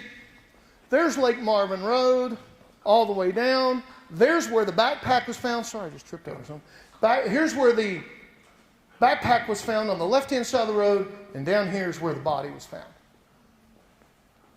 We have clothes all along this area. I'm sorry. We have clothes, we have shoes, we have everything up and down Lake Marvin Road. Yet law enforcement treated us like crap and told us we didn't know what we were talking about. And y'all need to stay off Lake Marvin Road. That's a fact. Why? Y'all come up with your theory. We'll get there. Y'all come up with a theory. Tell us why. Why we're bad investigators? We're the only people that have found anything. Why? Because we get out on the street and we're busting our ass. We don't sit in an office. We don't go down to the poke and run and have coffee. We get out there with our water bottles and we get our butts out there in the streets and we find out what's going on.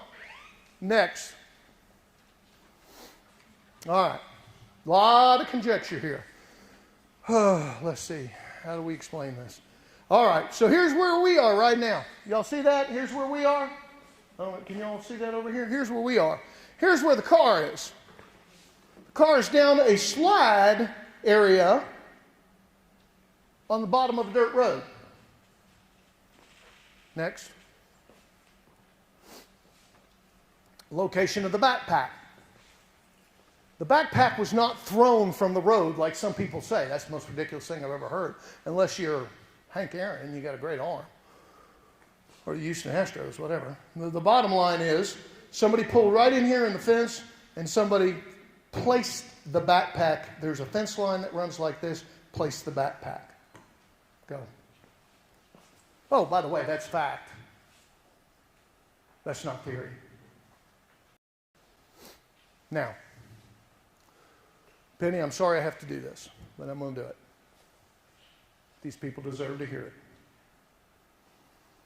The body was found by Pine Gregory, sheriff, now former sheriff.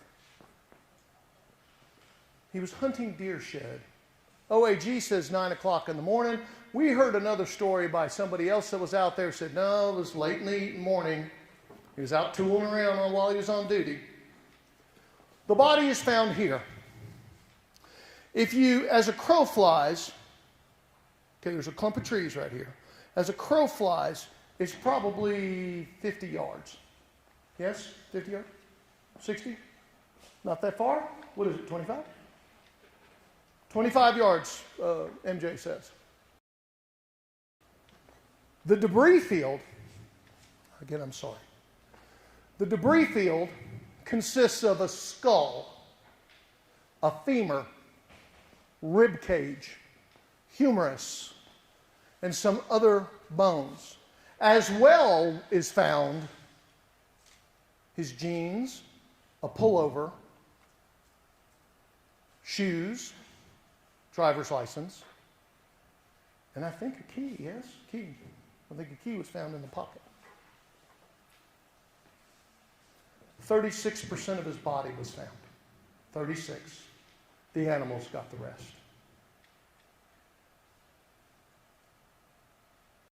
Scared now? This lady over here has not been able to put her child to rest. They won't give his body to her. Now, if that doesn't upset you, something's wrong. Here's the entrance for those of you. It's called a bell pole. Where's Charlie? Bell pole, Charlie? Bell gate. That's a bell gate. Everybody know what a bell gate is? You guys, some of you ranchers out here should know. Here's the bell gate right here. You wouldn't be able to recognize that this is an entry or exit into any property out there. They cut the grass out there. They do hay. I think the Shannon family owns it. They've been wonderful. The Shannon family, God bless you if you're here. I love you. They've allowed us to go onto that property, do secondary searches, primary searches, forced searches. We've done every kind of search there is. Dog searches. We've done every search we possibly can. The measured distance from the car, right here, from the car to where the body's found is 9.8 miles. In 25-degree weather, no way, Tom. No way. Next. Here's a picture of the searches. Reason we say this is, these are the searchers that are fixing to go out. And may I say as well, thank you to the Canadian Fire Department. We had people from federal agencies, state agencies, from Oklahoma, Kansas, I think, sent down 6. We had a wonderful group of law enforcement and public and your volunteer fire department, which by gads, love them. And we even had a lady that passed out there, and thank God they were there because they were able to help her. Here's the phone. Pristine condition. That's your sheriff right there, Brent Clapp, doing his work. That's what it looked like when we got it. Caroline? We're going to play for you now what your sheriff told the Meeks. Because, once again, this is fact. This is not conjecture. Hold on. I need to put it on the air.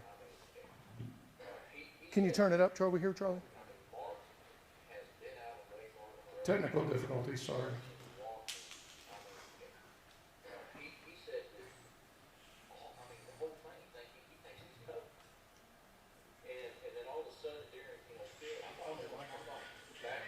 I'm sorry? I got a mic right here. Pass the mic back. Passing the mic back. Would you like the mic? Go ahead.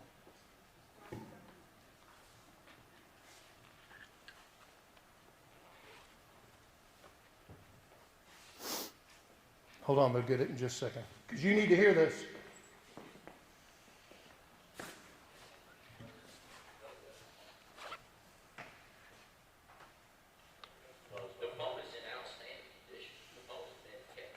Turn it up.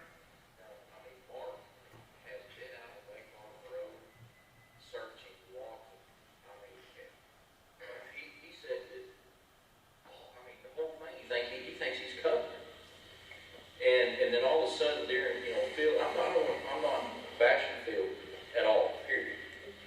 But it's just strange that Phil calls this big search on Lake Martin Road, and then just a couple of feet off the road in the bar ditch, we have a cell phone. Now, how is that? And it hadn't had much weather as well. No weather. The phone is in outstanding condition. The phone has been kept somewhere. And I just have a problem with, and it could be somebody in town that had the cell phone and threw it out there knowing that there was a search. But on the other hand, you have to think about Phil coming in here with this big show, right? Placing the cell phone out there. We don't know we don't have any evidence of it. And I'm not going to accuse Phil of that, by no means. But we have to think about every possibility and every angle that the cell phone got. Oh, I understand what you're saying. If you got a cell phone that's been associated, we had to wait a year. Okay, so Phil calls for the search, and he definitely says that we will find stuff on this search. We're looking for a .25 auto pistol, and we're looking for a cell phone. If I stand corrected, those are two things that he knows that they're probably going to find on this search. Okay, and he tells the media that. What two things do we find on the road during his search? We found a phone, and we find a .25 auto case that he says is a .25 auto case. I'll be honest with you guys. Now,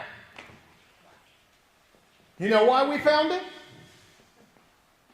I just gave you an hour and 30-minute presentation of why we found it. From kids telling us the story, kids telling us what to do, kids telling us what not to do, because the kids knew.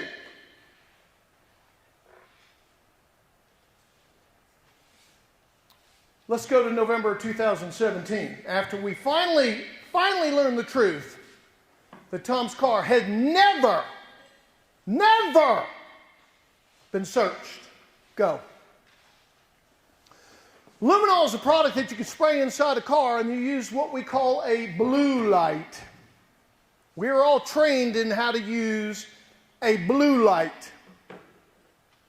Again, Investigator 101 if you're serious about your job. Just because it's blue does not mean it's blood. But if it lights off, it's blood. Lights off, it's blood. And then the coup de grace. This is what we call an A-pole. Some of you firemen, I saw some paramedics back here. If you're sitting in your car, you close the door, the A pole is right here. Now we find out through the justice of the peace that Tom had a traumatic injury to his face. So bad. And now I'm going to call Jane up here to talk about it a little bit. Jane, would you please Okay,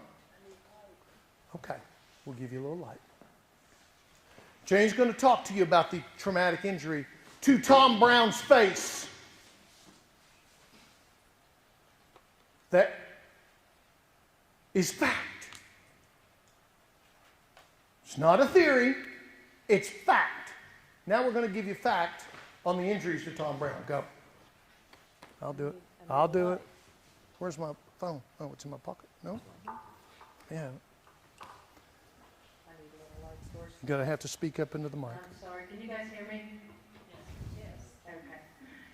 So, we were told that there was blunt force trauma to Tom in the medical examiner's report. We were also told at the AG's meeting that there was no evidence to show how he may have died. Now, in the AG's report that they just issued, it says that he had blunt force trauma to the maxilla, the zygomatic arch, and the greater wing of the sphenoid. I'm originally from the medical field, and I was in the ear, nose, and throat business, and these are all facial bones. And the maxilla is the bone that forms the upper jaw. The zygomatic arch is the temporal bone to the upper jawbone, and the greater wing of the sphenoid is the most middle part of the base of the skull, and it's the floor of the cranial fossa. So you can get, in this, well, let me go back to the AG's report. The AG report said that there was no indication whether this was paramortem or postmortem. They couldn't tell if this injury to his face was before he died or after he died. But they did not consider that a life-threatening What's your name? situation. Now, here's Tate. He's one of you. Jane, show him on the show the public where the injuries were. Okay, so the maxilla is the bone from the upper jaw, which would be, I don't know. Left side. They didn't say what side. Did they say Left. Left side? The upper jaw. The greater wing of the sphenoid is the most middle part of the bone of the skull. So that's actually behind this orbit, and it's the floor of the cranium. Here's your cranium, it's the floor of the cranium. And then we've got the zygomatic arch, which is including the cheek, is the temporal bone to the upper jaw. So it's going to be from the temporal bone, which is your temporal, to the jaw here, to the upper jaw. So basically this whole section here, sorry, I did wash my hands. So the AG's report said that they don't think that it was not concluded that this could have caused his death. It can, depending on the force, depending on the trauma. the tool. The tool used. Could it have been done after he was left out in this field? Anything's possible. It's unlikely. So I don't want to discount this blunt trauma to his face. Now, I see some paramedics again sitting out there in the audience. I was a firefighter paramedic for 27 years for my community as well. You know what we call that? Somebody got their face smashed in. With such force,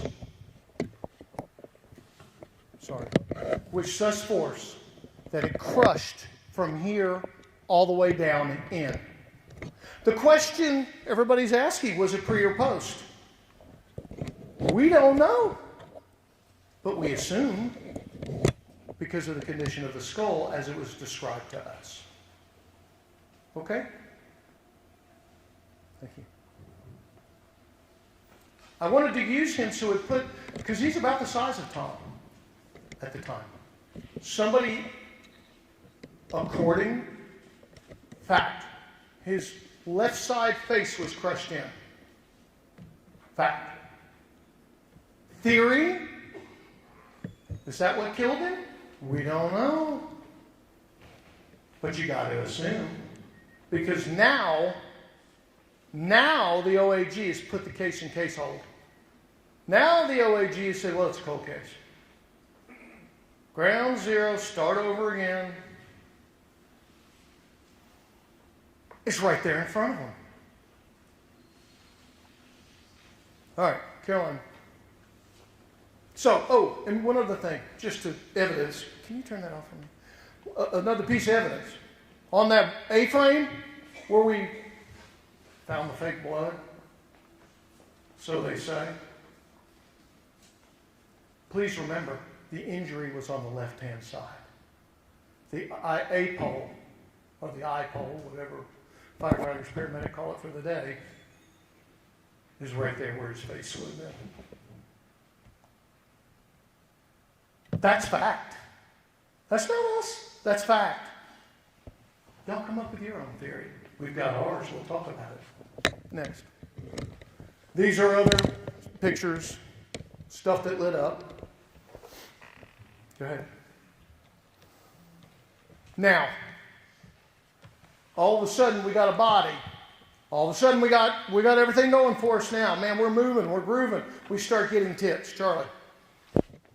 Here's one from a law enforcement officer. I'm not going to drag it through the mud. You guys can get this. We'll make it available to you. He's a deputy in the county. His name is Pine Gregory. Do you have any information regarding him? He pulled Thomas over. He's the last one to see him alive. We will keep it. This is from a law enforcement officer. Fact.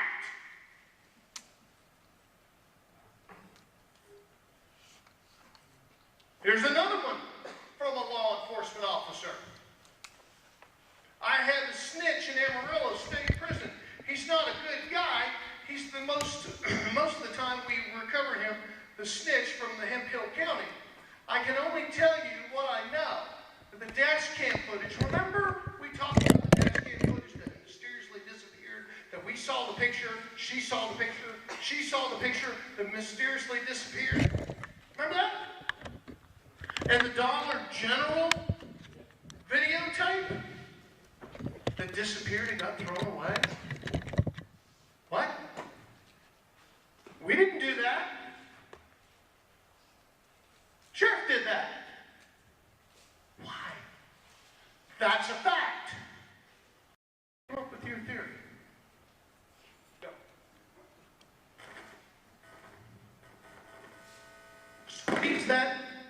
Squeeze that deputy and you will get a body. That's from a law enforcement officer. Go. Okay. MJ Holmes is going to kind of... Caroline, can you come up?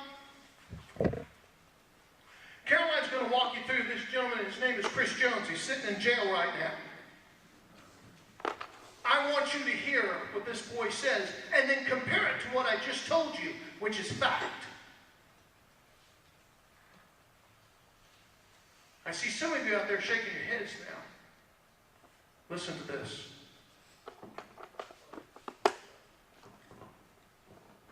So Chris Jones and I have established a relationship through a series of interviews that have gone on even as recent as the end of 2020 from prison. This is a series of portions of our phone call from prison where he tells me what happened to Tom Brown. Yes, this has all already been sent over to the Attorney General. I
would not do is say no. And I was like, I'm not going to go to school in Canadian. You know, I lived there, but I refused to go to school. That's why I came to school in Higgins.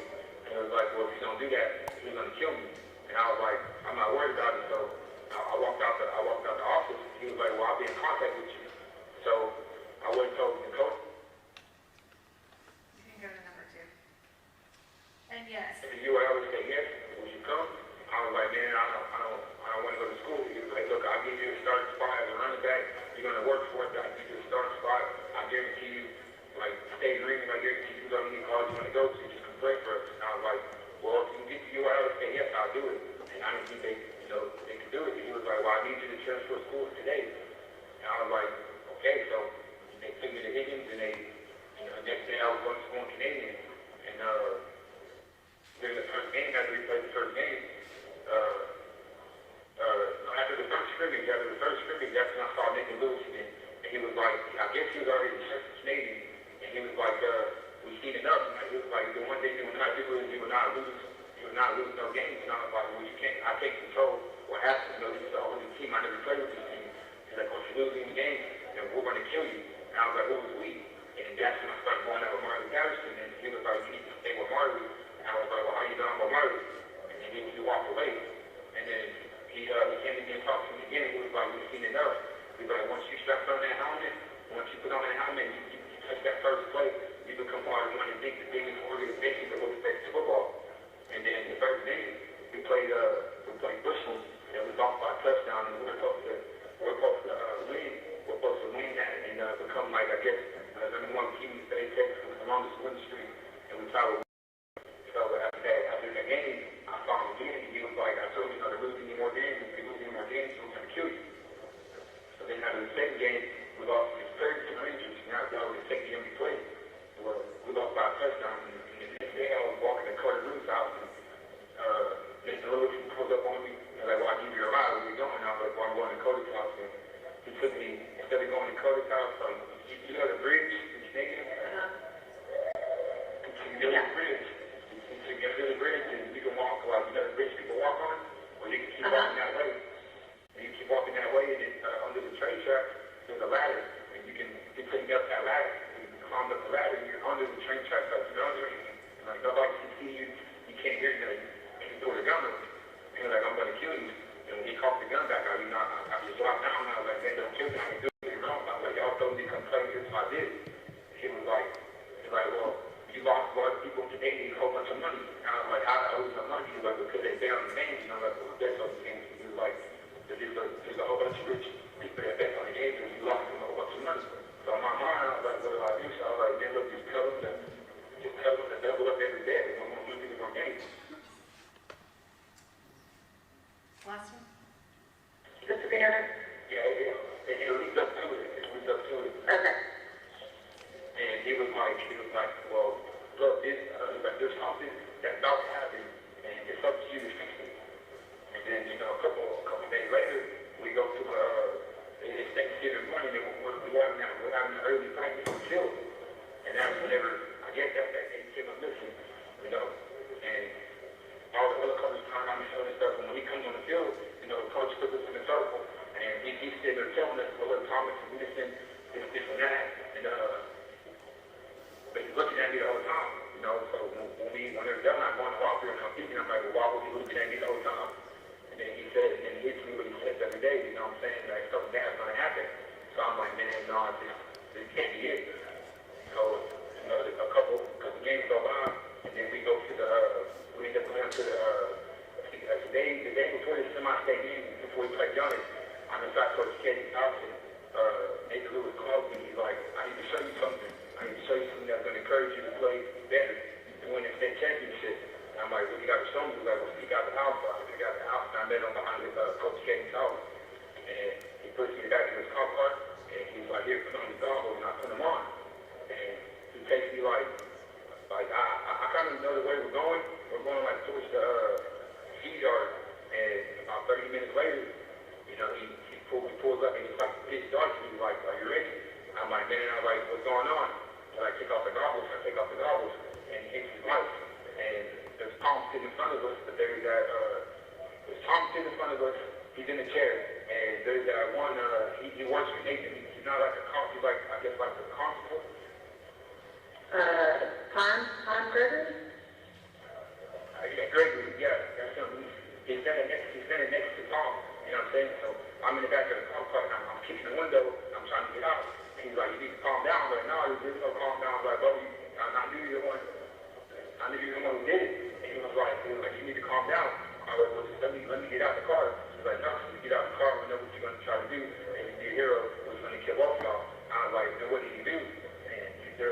win the state championship and give us our money. And I was like, well, if you want money, I still got the money guys paying me to play football for it. He was like, no, we don't want your money, we want our money. And I was like, Okay, well, hold on real quick. So he put goggles on your face when he picked you up, when you met him. You stepped out of Kevin's house and you met him. He put you in the cop car. And he put goggles on you and he took you out where he took you somewhere. And then he took the goggles off. Are you telling me that Thomas was sitting in front of your eyes? yeah, when he took the goggles off me and him was sitting inside his car car, he turned on his right, and Thomas, he was still, I seen Thomas, he was still out sitting in front of me. He was sitting in front of me, and there's that Gregory dude was right next to him, but he had a hat on, he had a gun in his hand, and that's when I started kicking the window, and then he told me I need to calm down because he was just kill him, and they killed me too. And they just told me I need to win the state championship, and they let me go. And I was like, so this is about football or what? And they're like, well, you just won the state championship, and we'll let him go. So he took me back And home. you're sure Thomas was alive? Yeah, I seen him. I seen him. So, I know that was hard to hear. That was a phone call that happened from prison. He's currently in prison. And I'm just going to recap what that said because I know it's probably very difficult to hear. Speak in the mic a little bit. Very difficult. Speak in the mic. Okay. So, what he said was, number one, he was getting paid to play football for Canadian. Number one. Number two, he was told what games to forfeit, as in what games to throw or lose or however you want to word it, and what games to win. And that there is a group of people in Canadian that gamble on the games. And if he, excuse my language, pissed off the wrong people, that is when Nathan would take him to the walking bridge, down the ladder, and threaten to kill him, according to Chris. That's in number one. Number two, he was living with Coach Ketting. He confirmed that. We also confirmed that through other interviews. Basically, breaking UIL rules, number one, is what he was trying to get at. Let's go to the part about Thomas. He was stating that on Thursday evening, so this would be Thanksgiving Day, that evening, he got into Sheriff Lewis's car. Sheriff Lewis drove him somewhere, 25 to 30 minute time frame is what he told me. Had goggles, had Chris put goggles on his eyes. When they got to the location, he told him to take the goggles off and he turned his front lights on. According to Chris, which you've just heard, which we can give to whoever needs or upload, however y'all want to listen to it, that he saw Thomas sitting in a chair, bound to a chair, that Pine Gregory was next to Thomas holding a gun to his head. He was told that he was to throw, as in lose, the football game that if I stand corrected, which y'all would know this, it would be the Friday after Thanksgiving. And that he was told to throw the game. Or they both would die. That's the last time that he ever saw Thomas Brown, according to his testimony.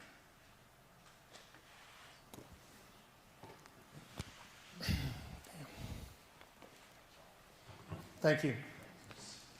I don't know what to say about this, but I know two things that are fact. He said it, one. And two, he's been interviewed how many times? 5 times. And his story hasn't changed once. Yeah, he's a convict. Yeah, he's been convicted of robbery and assault, simple assault. Robbery and simple assault. He's a convict. Convicts say things. I don't know. But I do know this. Everything he told us, except for one little bit, has checked out. Everything. Is it true that there's a gambling ring? I don't care. Is it true that they violated UIL rules from head to toe that could take away state championships? Yeah, probably, but I don't care. I want to know what the hell happened to Thomas. All of us do. If Thomas was used to scare Chris, which Chris, I got to tell you, is a wild card. Hell of a football player, but a wild card. If that's what happened, again, you come up with your theory. I know what we think. Next. We requested records from the district attorney. Right? Everybody go back and remember what we talked about? I filed a 552. I said, you know what? Give me your case file. There's the legal. There it is, right there for y'all. There's what we requested. Any and all investigation work product, anything you got on Thomas Brown, we want it. Here's what we got back. Now remember, two ladies went and talked to Madonna. He pulled out a goddamn, out of his drawer, 1 terabyte stick. Said, we got everything right here. Dear Mr. Klein, we got nothing that's responsive to your request. Nothing. What? You just told these ladies 3 days ago you got a 1 terabyte worth of information on this thing. Yeah, nothing. My legal counsel is going to deal with this. That's ridiculous. Next. Footage from a local business between 4 and 5 a.m. We have patrol cars. It's a really bad picture from behind Abraham's building. We've got a patrol car. See the red lights? See all that? But then we got an unmarked car. And the closer you look, sure does look like the sheriff's car. At 4 o'clock in the morning. But the logs say he don't appear till, what, 6, 7 in the morning? Yeah. If you'll go back to the previous slide. Go back to the previous slide, please. Play the audio, please. Yes. Okay, I'm sorry. Here's Madonna in his own words. You want to hear what he says? Here you go. Play it, Charlie. This is only a problem. I would guess it's about 85% of the case in a terabyte. The rest of it is gone. He's got 85% of the case. An entire terabyte. And what does he tell us? What does he tell you? What does he tell the community? What does he tell everybody? You get nothing. That's a violation of state law. You can go to jail for that. Next. All right, so you've heard a lot from me. We're going to let MJ Holmes get up here. She's going to talk about the anomalies. And then we will be at the end at that point, and we'll start with the media, and then we'll go to the public. Jane? Start right up there on the front. Okay, the anomalies. Let's talk about the anomalies. She doesn't want to talk about it. Anomalies. First anomaly is incident with Nathan Lewis and Thomas in the summer of 2015. What is that? Nathan Lewis, according to Thomas, Nathan Lewis pulled out an AR and pointed it at Tom at 1:30 in the morning when Tom and a buddy were just going down Main Street looking for stuff. That was the first interaction between Tom and Nathan Lewis.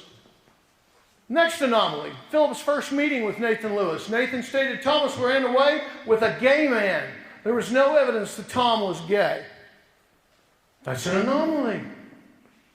Why would we be told that? He got on an 18-wheeler and drove to North Carolina to be an MMA fighter. Come on. And you don't have to believe me. Some of you in this room say, oh, that's just Klein making crap up. Most of it we got on recording. Uh-oh. Uh-oh. A picture of Thomas was shown at Frank's gas station to Philip Klein, Jane Holmes, Penny Meek, and 3 separate times. There is no trace of this picture any longer. Why destroy that picture? Why would anyone destroy that picture? Yeah, I will Inject. Here she comes. Go. I can interject on some of these. Now, as far as that picture box, I saw it, Philip saw it, my first trip here. In the AG's meeting, which we're going to talk about later, we were specifically told by the Attorney General's office that they had gone through all the dash cams, all the computers at the Sheriff's Department, and they found no picture. So it didn't exist. But that's not really the case because later Nathan admits to getting some evidence from the Dollar General, and he said there was nothing on it, so he threw it away. You don't throw evidence away, but he did. So that's one of the anomalies that I wanted to talk about as far as the picture goes. Nathan Lewis asked for the phone password when the phone had not been found yet. There's been a lot of rumor about Penny calling friends of Tom's and asking them if they knew the password to Tom's phone. That's put out a lot of rumor in the community that Penny had the phone the whole time and she's looking for the password. Penny actually got a phone call from the Sheriff's Department asking her if she knew the password because they wanted to get into the iCloud account. So Penny said, I don't know it, I'll call around and see if I can find it. So that was an anomaly and one of the false rumors that's been spread through the community. May I step in on that? Yes, sure. And I'm telling you, you people in the newspaper, you people on the radio, and others of you in this community that go around and say, Penny must have had that phone because she's the one that wanted the password, that's a lie. They called her and said, we need your help. And what did Penny do? Did Penny say, screw you, I don't want to help you? No, you know what Penny did? She busted her ass trying to find that damn number. Keep that in the back of your mind. Again, fact, not theory. That was never said on the radio, Mr. Klein. That is a damn lie. Didn't say it was your radio show. Did I say it was your radio show? There's no other radio. Then put your ego back in your seat. Jane, go ahead. Mr. Ego, let somebody. Go. You need to get out of the Navy. Fine? We all want to know what happened. Go ahead. Can we finish this presentation and then you can have let us know what you want to ask or comment later? We'll put the lights on so we can actually see some of these faces. Former sheriffs told us they didn't trust Nathan Lewis. Tom filled up his car the night he went missing. The car was found with a quarter tank of gas. That's an anomaly that we've already spoken about. Sheriff Lewis failed his polygraph test. So we talked about Penny's test. We talked about Chris's test. We talked about Philip's test. Some of those, you either pass or fail a polygraph. That's a fact. The sheriff failed his polygraph, and he even admitted it to Texas Monthly. Statement of Christian Webb supplied by Ranger Smith. So that's another thing that's been going around is law enforcement's been sitting up here saying, we don't talk to private investigators. They got nothing to do with our investigation. We don't share information with them. We had a meeting in the Sheriff's Department back in, I think, February, was after the backpack was found.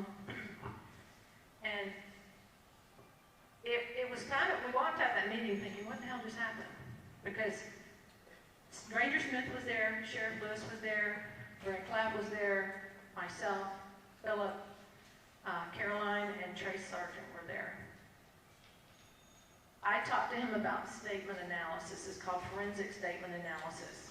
Generally, in an investigation, you will get a written statement from parties before they're interviewed, before they get a hold of media reports. So in the very beginning of an investigation, you have to get any suspects or any persons of interest or any witnesses to write a statement. Ranger Smith confirmed that they went to Stillwater and pulled Christian Webb out of school and interrogated her. Very upsetting for her, and I don't blame her for being upset. But they had her write a statement about what happened that evening from the time they picked up Tom until the next day. They had her fill out a questionnaire.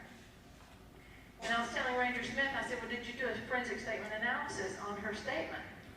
And he said, no. Well, a forensic statement analysis is taking a person's statement and you segment it.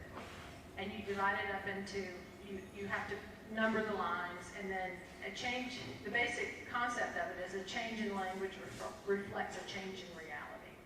So he said they didn't. Well, I'm a study of forensic statement analysis, and I've been studied by this former Georgia Bureau of Investigation detective named Mike Rundles, who teaches at Post. And we don't have TPOL in Georgia, we have Peace Officer Standard Training. I gave him, excuse me, let me back up. Mike Smith gave me a copy of the Christian Webb statement. So don't let them tell you they don't work with us. He gave me a copy of the questionnaire that she answered. I sent those over to Mike Rundles, and we went through this thing line by line. And there was basically, you're looking for deception. There was no true deception in her statement. However, there were some pieces of her statement that needed to be questioned. If you use the word that, this is an example, if you use the word that, you're distancing yourself. If you call someone by this name and then the next line you call them by a different name, like Thomas versus Tom, there's a change of language which reflects a change in reality. So the recommendation, and we sent this statement analysis to the OAG's office, and the recommendation was to go back and re-interview her and ask her to fill in some of these blanks because there's some missing things in the timeline. I don't know if they ever did, but my purpose of talking about this is there's a lot of techniques that you can use when you're investigating a case that I don't see that the law enforcement ever used those tools. So we did it, and we turned them over to law enforcement, but we never heard of any results since then. And it didn't show up in the OAG report. It did not show up in the OAG report either. So the fire chief, so we called this search, and after the search, one of the searchers was the local fire chief. From our understanding, he's a friend of Sheriff Lewis. So back prior to our search, and this is one of the things that started us to thinking, you know, we really need to do this search. All this evidence is out here on Lake Marvin Road, but we found out that they've really never done a search. But the Sheriff's Department told us they searched on horseback, they searched ATV, they searched walking, they searched by vehicle, they searched by air, and they steered us away from Lake Marvin. In that meeting that we had, they said, you're wasting your time at Lake Marvin Road. I don't know why you're going out to Lake Marvin Road. You're wasting your time. And by the way, don't go down to the end of that road. We got an operation down there. That's the only place you can't go. So we get a call from a TxDOT employee who said that his crews found a phone out there. This was prior to our search. His crews found a phone on the side of Lake Marvin Road. They examined it. It looked like a piece of junk. It looked like it had been weathered. It was no good. They couldn't get it turned on, so they tossed it. So Philip went out with help from Anita and Trey Webb and himself, and they searched, and they searched, and they couldn't find this phone, where the workers said that they tossed the phone. So then we call out our search, and we find the cell phone. So the word gets back that the fire chief is telling people in the community that that wasn't a cell phone that TxDOT found. That was a recorder. Philip Klein's nothing but a liar. He's making everybody think that there was a phone out there when it was actually a recorder. So after Tom's body's found, we get a text from the TxDOT guy. Hi, my crew's the one that found that phone on Lake Marvin Road. Are you able to tell me if it was found near where Tom's body was found? So this about the phone versus the recorder, I believe, ended up in the Canadian Record. So I texted Laurie at the Canadian Record. I said, here's the guy that found the phone, not the recorder. Everybody's trying to do this misinformation campaign and discredit these investigators that have been here trying to find out what happened to Tom. So I said, here's his name, here's his phone number. I don't know if she ever called. She may have. I never saw a retraction of the previous statement. Jane, I don't believe I got that message. I have it on my phone. I don't believe I got that message. I texted the number. I texted the screenshots of my conversation with this person, and you wrote back and said, I can't see his number on that screenshot you just sent me, so I blew up the number and sent it, and you said, okay, thanks. So basically, dispelling the rumors that we don't know what we're talking about and that we're lying about evidence that we're finding. Afterwards, and if you think you didn't get it, that's respectable. I honestly don't. Okay, that's fine. But Jane's got it right up here. So afterwards, why don't you come on up here and look at Jane's phone, and you can see the transaction and the thing. Because she's not lying. She's saying you responded. You may not have. Maybe it was somebody in your house that responded. I don't know. No, I'm not saying that, Philip. Okay. Don't put words in my mouth. I'm not. What? No, I'm not. Okay, we got to move on because you can ask your questions here in a minute, but please come up and look at Jane's phone. We all have looked at it, okay? And we see the same thing. So look at it. Go ahead. What? Another issue we had in the meeting at the Sheriff's Department with the Rangers and Sheriff Lewis was I specifically asked them who found this backpack. And the sheriff didn't talk too much. Rangers just spoke for him. And the ranger, they looked back and forth at each other and said, we don't know who found the backpack. I was like, you don't know who found the backpack? So with the help of some community people and tracking down this utility company, we found the person who actually found the backpack. And I called him. He said no one had ever interviewed him since then. And this had been 3 or 4 months after the backpack was found. So he said he found the backpack. He went to the sheriff's department. He told them that he had found it, and they said, keep it under your belt. We'll get back with you. And no one ever did. So there's a lot of problems with that. Number one, they never interviewed the person who found a critical piece of evidence in the missing persons case. And number two, after we came back out to see where the backpack was found and run the cadaver dog in that area, we went down the road and talked to the wildlife management. I don't know his last name. Jamie? I don't know his last name. Nice. We told him, do you mind if we search this land? They found Thomas Brown's backpack right here. He said, where they found it? I said, right here. He said, that's federal land. No one ever talked to me. He was angry. No one ever told me. They found evidence in a crime on federal land. Why not? Here, play it. His name, I think, correctly, am I saying that right? I put the PDF on you. Is he a deputy? Yes, he was a deputy. Okay. And I talked to him, and he immediately contacted the rest of the team, and I said, go get on Lake Marvin Road, and I said, there's going to be a curve right in there, and I put a red tape on this reflector showing that right there from the tape, there's a cattle dog a little ways right there, and you can see it'll be right there. Okay. And now that I'm here, you can't see that anything. A bunch of that stuff, vegetation's already grown up. Right. Because everything was dead in the winter, you know. But I went by there. I haven't gone in that gate right yet, you know. But I seen that. I go, gosh, you can't even see it. If that backpack would be there today, you can't even see that it would have been there. But at the time, you could clearly see it. The vegetation is not posted. And I have some questions. I don't know why, but that I feel like, they had thoroughly investigated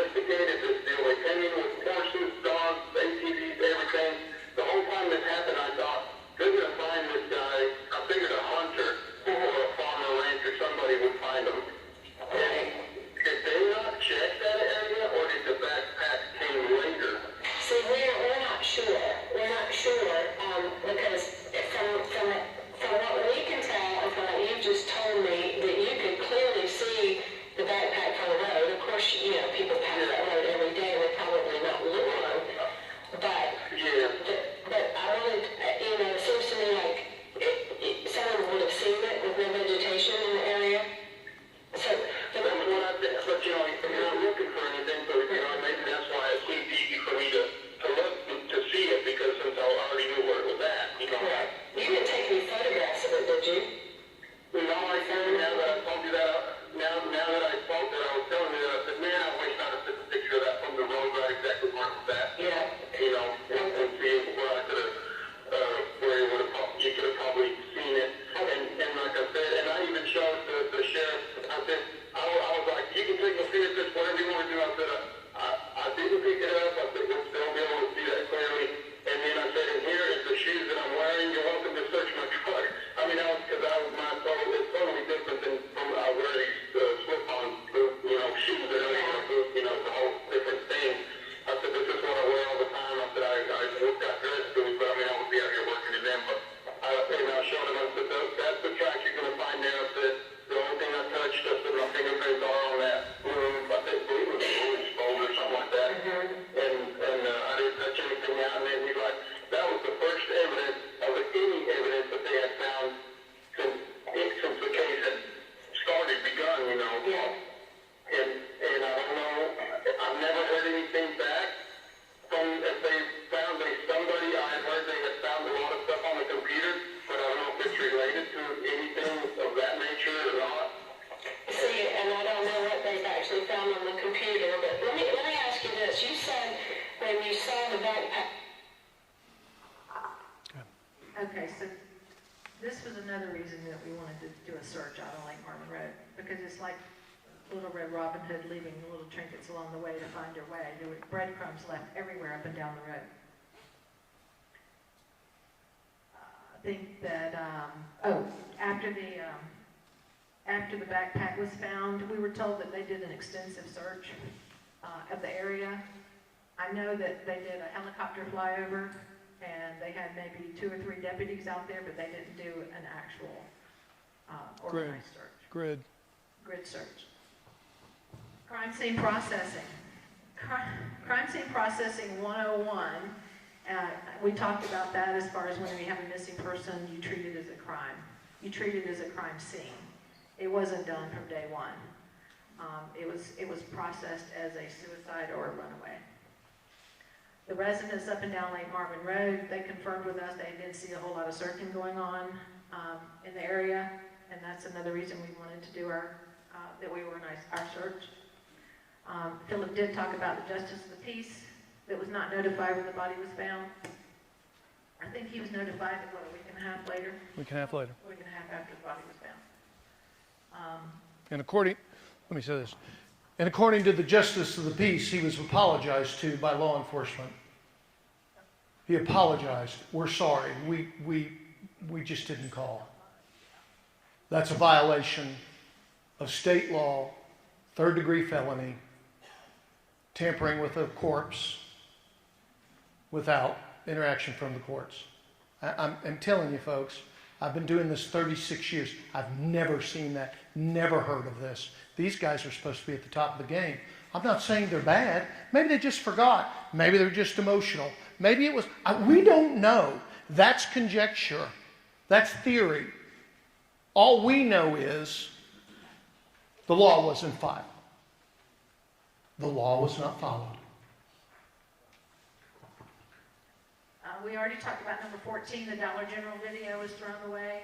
They did the T-Cole investigation, and that was part of that he destroyed evidence. This is a picture of Tom's car that we took on our first trip up. There's obviously there's a phone charging cord in the car. The car is pretty dirty. He's got stuff everywhere. The operative part of these pictures, and the reason we show you, is because there is so much conjecture about the phone and the phone charger and all this other stuff. He has phone chargers everywhere. Look at them. 1, 2, 3. Another one over here. He's got more chargers than I've ever seen in a phone. What's the big deal about a phone charger? He had a thing. He liked his phone to be charged at 100% all the time. Not according to me, not according to Jane, Caroline, Charlie, anybody that's here tonight. But that's according to all of his friends that rode with him in his car.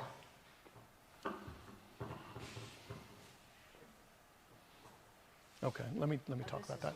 This is the legal part. Here is the legal statute for finding a body in the state of Texas. I don't want anybody in this room to walk out of here and say, well, he made that up. That's not true. That's a lie. They're just liars. Here it is right here. Was it 49.07 in the criminal code? 4907, look it up. Lays it out. Physician or law enforcement agent.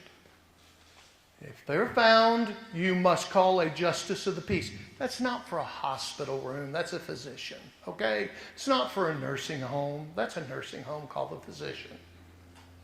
But out in the middle of the woods, that's a justice of the peace.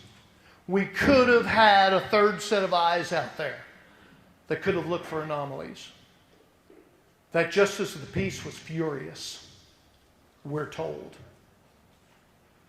Not theory, fact. Why did that happen? We've asked and asked and asked and asked, and we can't get an answer.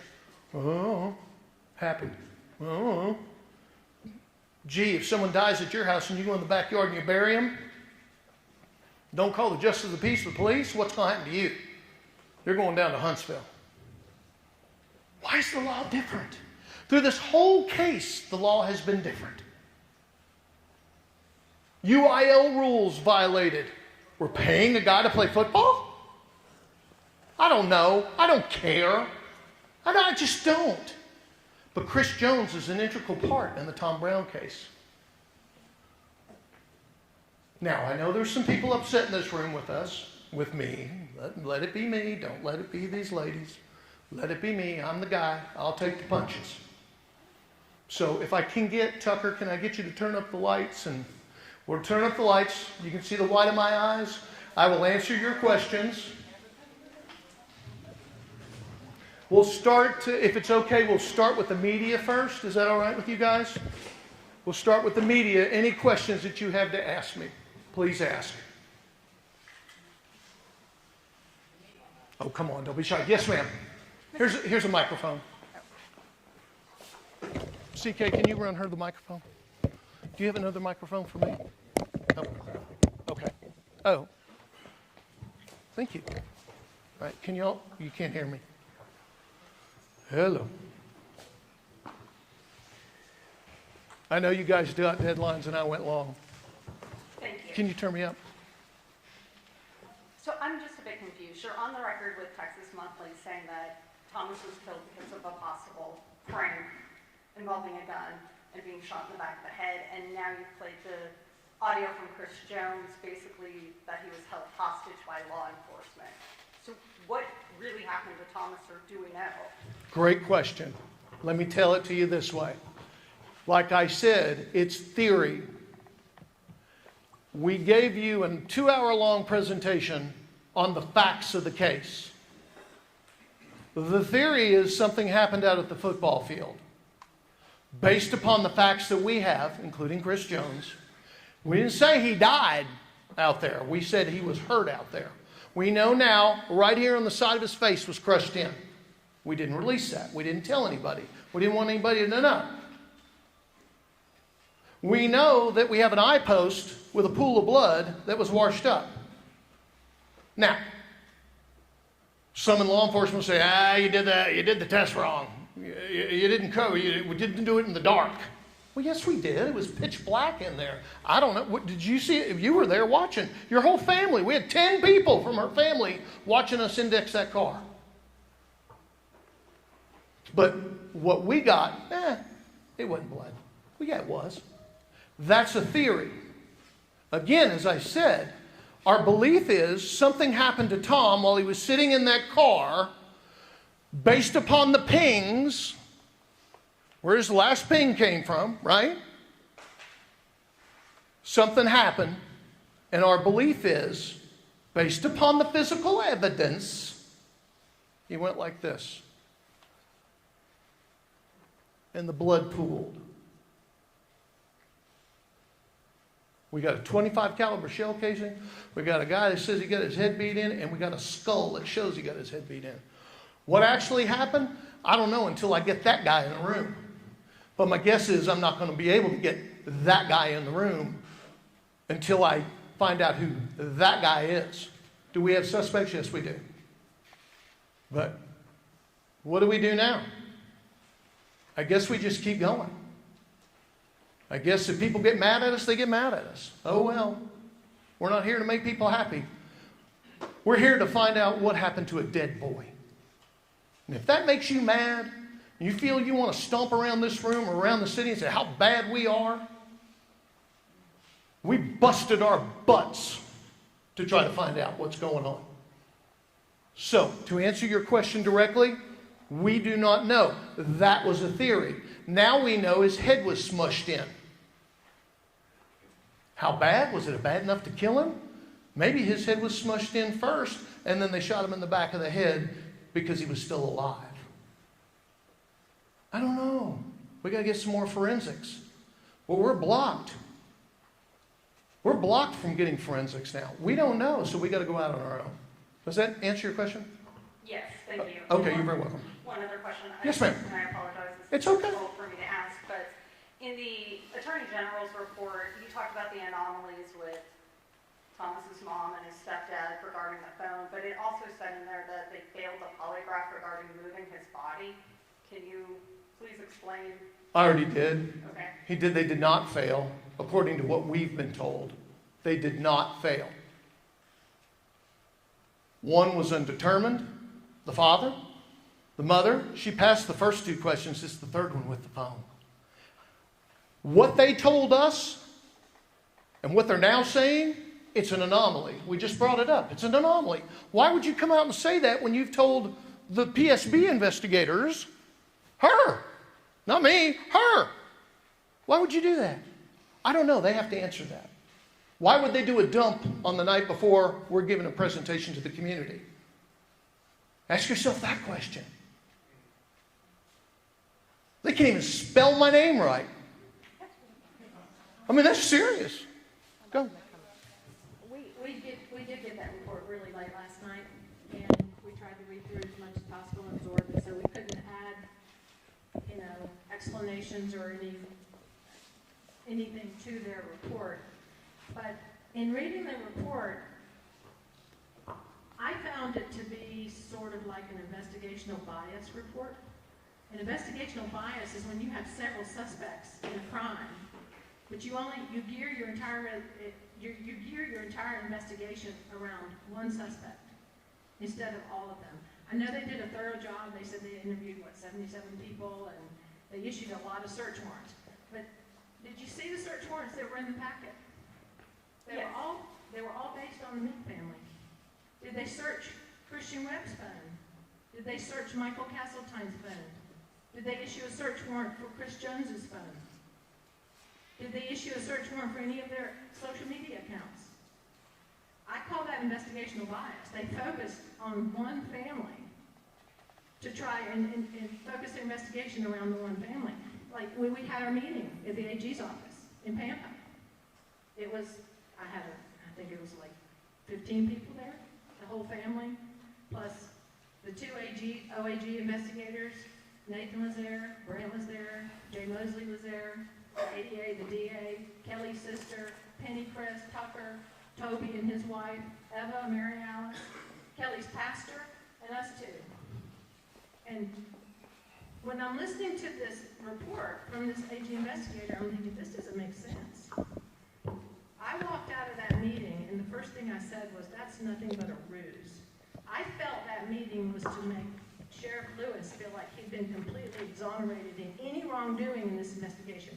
I'm not saying Sheriff Lewis had anything to do with Tom's death or the cover-up of his death, but he walked out there gloating, and I don't know, we didn't put up.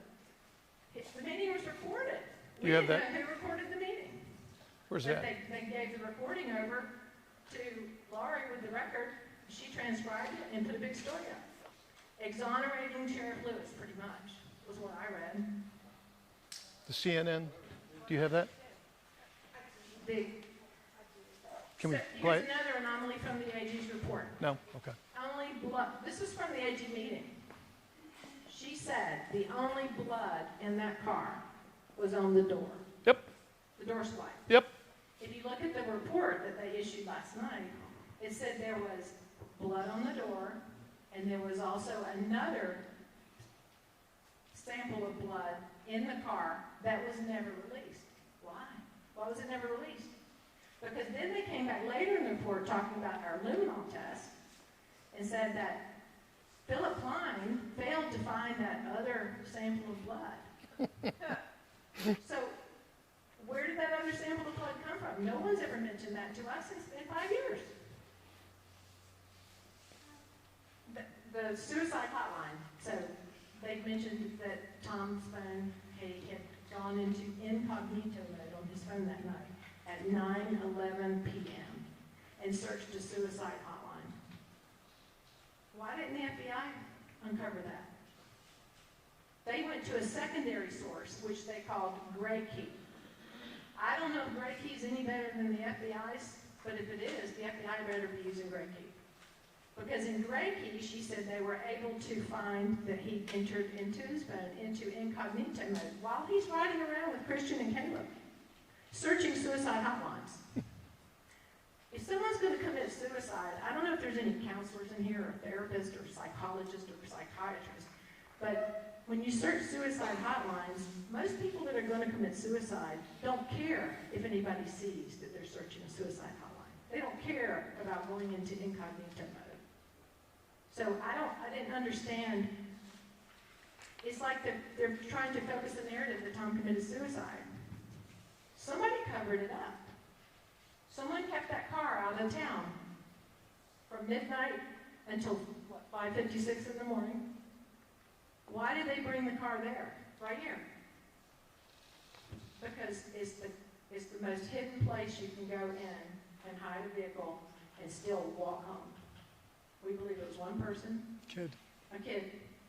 He parked here and walked home. If it was the family, they live on the other side of town. Why wouldn't they park it out by the football field? Why wouldn't they park it out on that side of town? Why did they bring it over here? Real quickly. And another question. If you're a seasoned criminal, and you've just killed somebody, you're going to get out, close the door, and urinate? I mean, really? It's a kid. Go. Speaking of the urination, someone got out, urinated right next to the car. My first question was, did you take the sample of the soil? This is from the AG meeting, from the AG investigators. DNA is hard to get from urine anyway. They told us it would do no good to get a sample of the soil. So what's in the AG's report that was issued last night? They took a soil sample, and they couldn't get anything from it.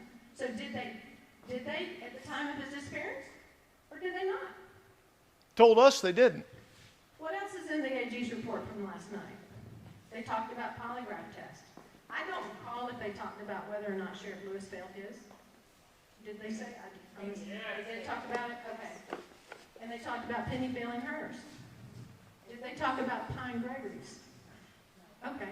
In the AG's meeting, they said that he was polygraphed and, quote, there's no evidence he had anything to do with Tom's death. So why don't they talk about other people who were suspects? Why are they only talking about the Meek family?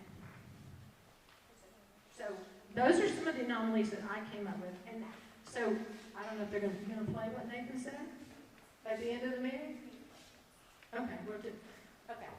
So is there any more media that needs wanted to ask you questions? I don't care. You do?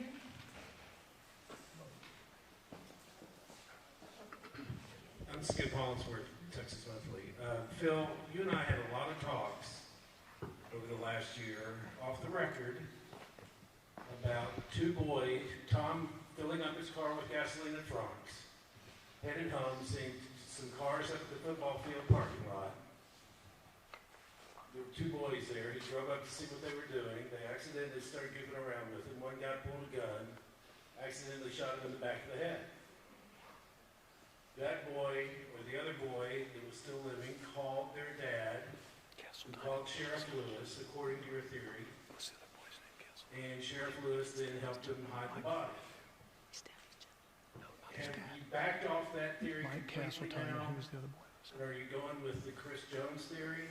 Okay. I will say this, in our opinion, Castletine is a person of interest. I'm going to say at this time that Chris Jones is a person of interest. Who's the other one? Mm-hmm. Ricky Ivey is a person of interest. And that's what I'll say. Do I have anything, Skip, that video of somebody with a gun to the back of somebody's head? No. I got a shell casing in the car. I got blood in the car. Apparently I missed some blood in the car. I mean, all the rest of it wasn't blood, but I missed.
In a quarry type situation. I don't want to hurt this town. That's not my job.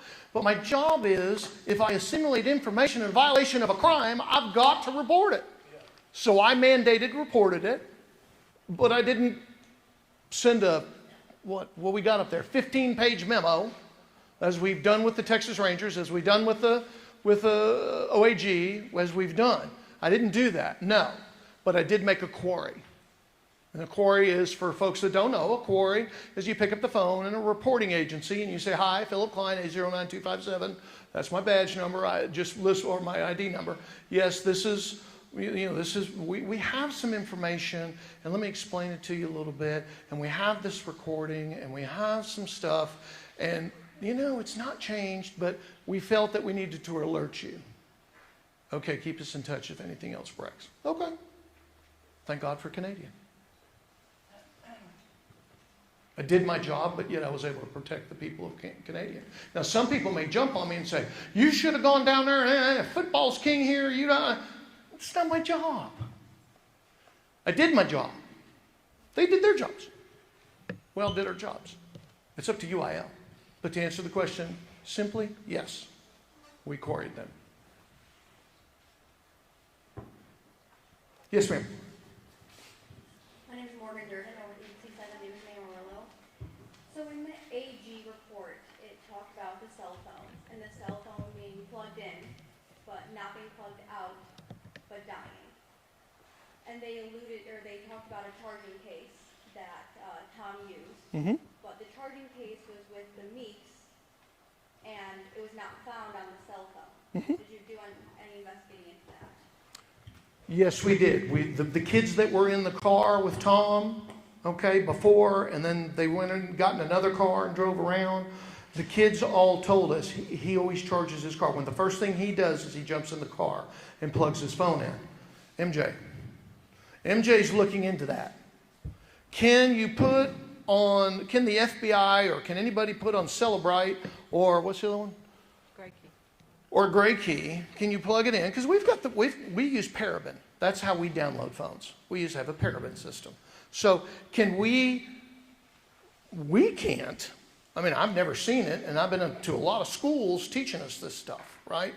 Can I put a phone cord in there and then download and say what time the phone is and it's been charged? I've never been able to do that. MJ, tell them about your research. Well, I haven't researched yet because, like I said, I've just read this last night. But I know that when you have an accident in a vehicle and there's a black box, and you can tell whether if you're on Bluetooth, whether someone was on the phone or not, or whether the brakes are working, or what was happening with all the computer systems in the car.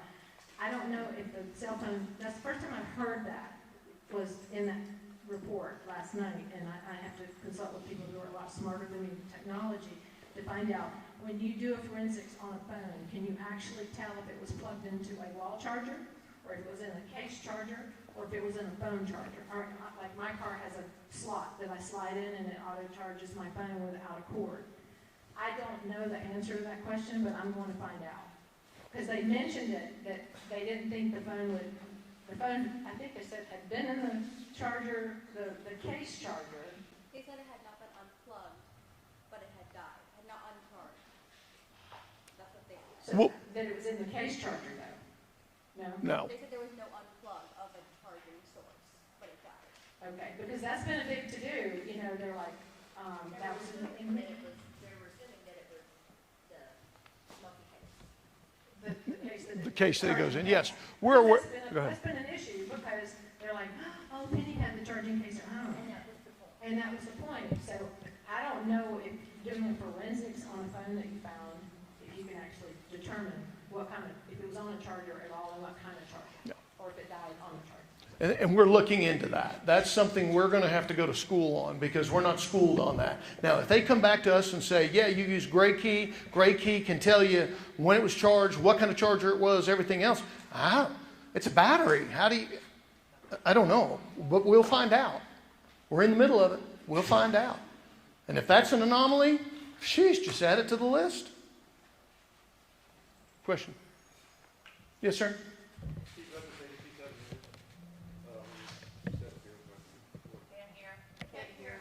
Here, we got a mic to him. No, I'll speak louder. I can do that. So I'm going to ask you two questions here. Go. They're related. One is, what is your best hope that comes out of this presentation? And what is your worst fear in this case? Great question. That's the question of why did we do this? Because this town has been torn apart. I've already had a guy yell back here, get out of Canadian. I see it, I hear your pain, I hear your anger. I'm sorry I have to show you corruption in your city. I'm sorry, but I got a dead kid. And it's my job to figure out how that kid died. I'm sorry. If you're angry with me, if you're angry with my crew, I'm sorry. But we're not here, like I said earlier, to make you feel good. We're here to figure out how an 18-year-old died. And let me tell y'all something. Let me tell you this. I want all of you to think. What if it was your child? Would you want someone like me investigating it? Because I guarantee you, if we hadn't been involved in this, I believe it because I've heard it from too many townspeople. If we hadn't been involved in this, we would never be here making this presentation. You would know nothing. And all these people that run around think they know something. They don't. We've just told you what we have. We didn't give you theory, folks. We gave you facts and we backed them up. Now, my biggest fear.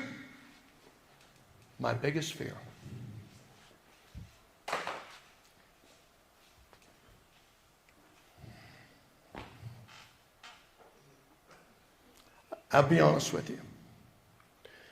Today I went out to where Tom Brown's body was found, and I laid across with my team. There were some tears shed. I'm not a wuss, guys. I'm not. I carry a gun for a living. I chase after criminals all over the world. But my biggest fear is that we may never find out what happened to Tom Brown. That's my fear. I don't think that, but that's my fear. I've had it before in other cases, and all of a sudden, boom, one day there it is, and oh, we get it. I don't know. She has an office right next to me, and she walks in and puts her hand on my shoulder and says, "You okay?" "Yeah." "What's wrong?" "I'm nervous." "Why are you nervous?" "I don't know that we can solve this case." And I get it, and what you probably don't know, that's my daughter over there. She looks at me and she says, "Dad, pray, work hard, we'll figure it out." That's my fear, that we may not figure this out. And if we don't figure this out, we're going to have people on Facebook and all over the place talking about stuff that's not true. There's the truth. I get beat up in the press every day. "Oh, it's just a theory. It's not fact." I just laid out the facts. And it's angered some people in this room. And I'm sure it's angered people out there on the satellite tonight. I don't know what to tell you, folks. I don't know you. But you know what? I love you. You've been so good to us. We've taken the opportunity to do our jobs. If it's not good enough, I'm sorry. But we go where the facts take us to go. And we've done that. We've done that. Have we made mistakes? Yeah, you betcha. I'll raise my hand and say I wasted 6 weeks in North Carolina and South Carolina and Los Angeles, California, chasing a, quote, diaper-wearing homosexual. When in turn, he was nothing like that. We have no indication this boy was like that. None. Zero. Don't at home. That's my fear. My fear is there's been so much injection, or taking a sentence that I say and flipping it to try to make me look bad. Why do you make me look bad? I'm the guy who's trying to find a dead kid. Now my ego gets me going, and I go, I don't know. Why do people do that? And then I get mad. I apologize to this right now in front of all of you. I will apologize to this radio DJ. Or newsman. I'm sorry, newsman. Told him to sit his ego butt down in the chair. Him and I don't see eye to eye. That's why I won't do his radio show. We don't see eye to eye. But I like him. I think he's a great guy. I think he's a great entrepreneur. And I want him to have the biggest radio station in the state of Texas. I do. I'm being honest. But I want everybody to succeed. But don't use my words, or don't use Skip Hollingsworth words. Don't use words that say, "Oh, he just talks about theory." I just spent 3 hours talking about facts. Now, did I articulate, to be fair, did I articulate everything we knew? The crushed-in skull, blood, all these things. Did I articulate that to the public? No. Because it was investigatorial. It was investigatorial. Question? Nope. Media done? Oh my God.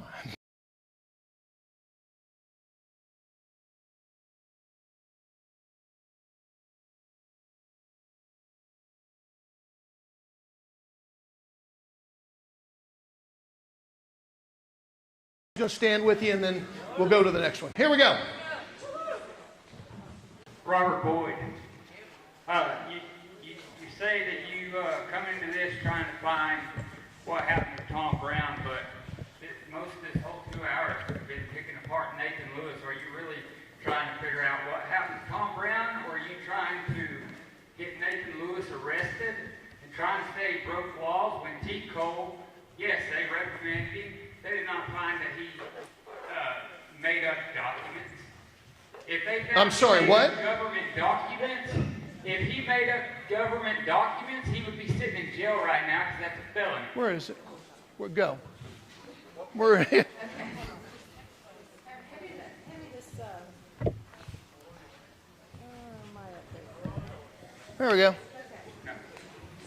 So, are you worried about Tom Brown, or are you worried about your 2 or 3 agendas that Penny gave you when you were assigned to the case? Get rid of Nathan Okay, Lewis. Mr. Boyd, Mr. Get rid Boyd, of Nathan Lewis. Mr. Boyd, you're a problem. You're giving unfactual information. If I don't know that you sat in on this. I don't know you. Yes, I did. Okay, you saw the evidence. Now Jane's going to read you what T. Cole in the report said. Okay, so just, I'm sorry. this is what, Find me the T. Cole. T. Cole report. We got it up here. We'll read you what T. Cole said. T. Cole said 2 things. I'll synopsis it and then they'll read it to you. T. Cole said, number 1, he was putting fake and false documents in training files. That's T. Cole from T. Cole report. Second thing,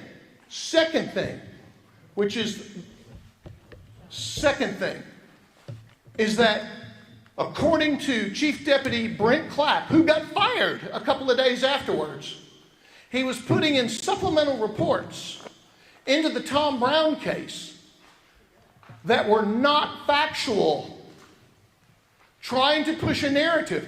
Mr. Boyd, I don't know what to tell you. I'm just telling you what the state of Texas says. For us, that's an anomaly. Do I want Sheriff Nathan Lewis to get fired? No. I liked the guy. You put on Facebook we had a corruption problem in this. You do. With that, you do. If that's not corruption, then I'm the Pope. Well, what about the supplement report that Jerry Lynn Ortega put in about 6 months or 3 months after Nathan Lewis supplement report, where she said that she was in the room talking with Penny and Chris, and Tucker had called, and she overheard Tucker say, "I'm at the damn sheriff's office." They were. I know of the situation. I know of the situation. If Jerry Lynn didn't put it in immediately after it happened, that's on Jerry Lynn's butt. But that was after the T. Cole investigation. So you just told us something that we're going to PIR very quickly tomorrow morning. Thank you for that. You bet. You bet. If you got any other information, let me know. Here's Jane. Let me talk about a supplemental report. I do a lot of criminal defense investigations, and a supplemental report with a law enforcement agency is when there's new information to be presented in the report as soon as the information is received. So, Supplemental reports are also wrote down some notes as well. Supplemental report. If you have a death investigation, if you have an incident in November of 2016, and then in December of 2017, you put in a supplemental report of events that happened that night, 13 months later, a supplemental report is supposed to be issued at the time it happens, not 13 months later when TK records.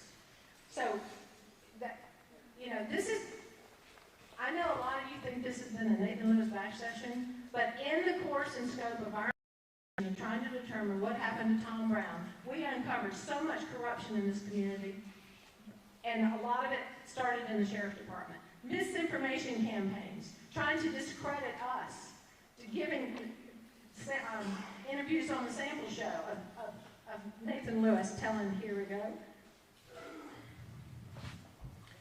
This is a criminal investigation. This was in 2016, in December. This is a criminal investigation, or we wouldn't be involved. We've labeled this as a criminal investigation because we don't want to have any evidence to support the fact that it is. We don't have any evidence to support the fact that it is or is not. But we've been doing a criminal investigation from day one. That is a lie. All these rumors spread to the Canadian Record, having Shalari sit down with Nathan Lewis and have interviews with him. And he would disparage our team. Oh, he's a liar. This was a reporter. Not a phone. So you can confirm to me that within the first 48 hours of the investigation, Penny made tell Nathan Lewis that she thought her son committed suicide by the choking game. Did you? Okay. That is on record. Thank you. And Skip Hollingsworth had that in his report. Say it again. He was taken out of context. Penny says she never said it. There's your answer. It's recorded. Good. Let's hear it. Skip Hollingsworth put it on his podcast. It was in his podcast. Taken out of context. It was taken out of context. That's enough. Shh. That. And last question, so everybody will have a chance. As you say, an anomaly, Don likes to have his phone charged at all times. Right. So why did his phone die at 12:13? His phone didn't die at 12:13. His phone was turned off. The AG's full of crap. It didn't happen. It was turned off according to the FBI. So the FBI and Quantico and everybody decided that it was turned off. It was turned off. It died. The battery died because wherever it was sitting there dying. So the Attorney General's lying that it. I didn't say that. Don't say that. That's unfair. You never released that. No, I'm saying we completely disagree with that, and we were told something completely different by the Attorney General. That's what I'm saying. They may be right, but I'm just telling you what they told us. And then, when they knew we knew, they start spitting out this report like they did last night, saying, "Oh, they don't work with law enforcement. They don't." I tell you what, I can line up 15 Secret Service agents. I can line up 100 U.S. Marshals. I can line up a bunch of FBI agents, some that don't like me. But they'll tell you, yeah, we all work together as a team. Because when the private security board people and the public security board people, law enforcement, do this, cases get solved. I agree, and I hope that we do find out what happened. Thank you, Mr. Boyd. I appreciate your question. Next. Here we go. You want it? You want it? Cheryl Bushman. Penny, I'm so sorry for what you're going through. I went to high school with her. She's always been an honest lady from day one.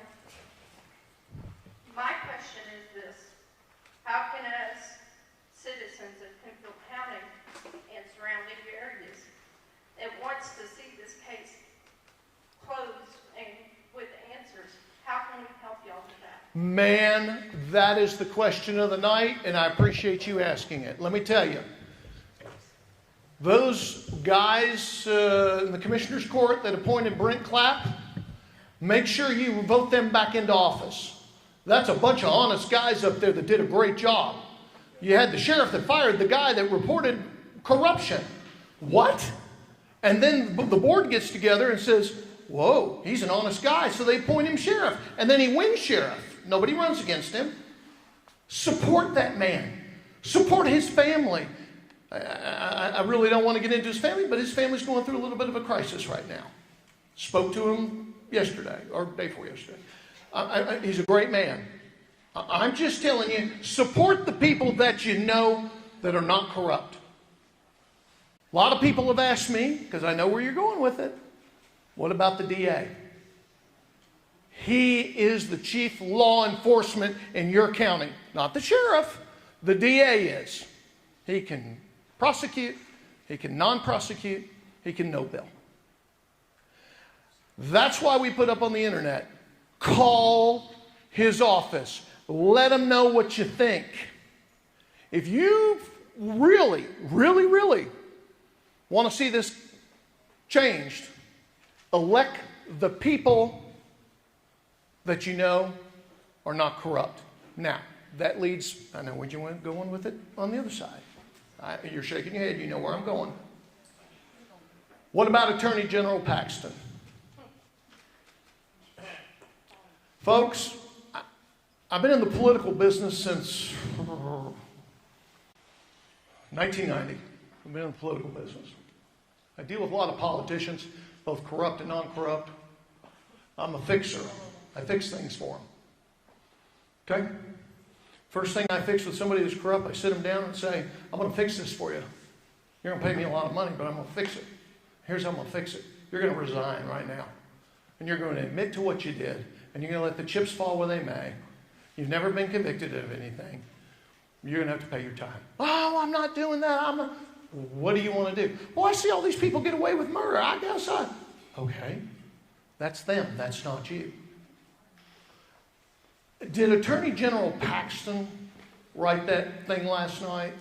No. A bad PR person did. Bad. They need to go back to school and learn how to spell.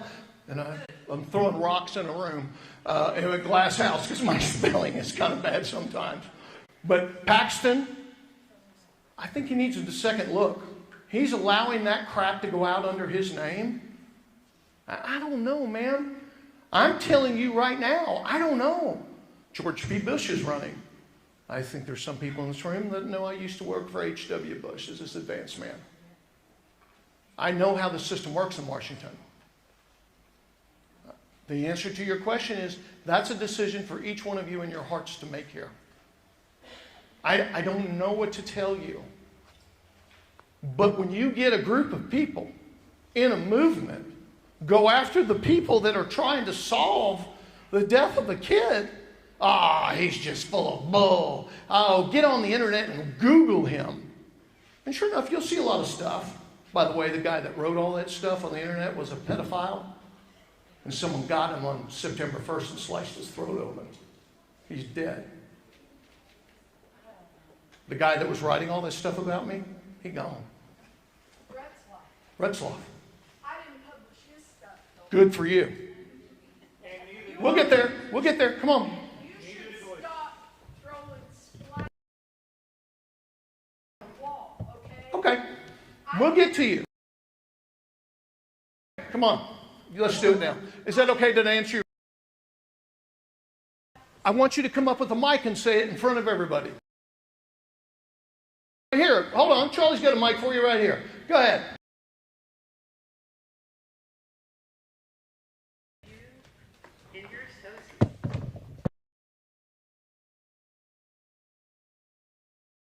Case. I'm a reporter.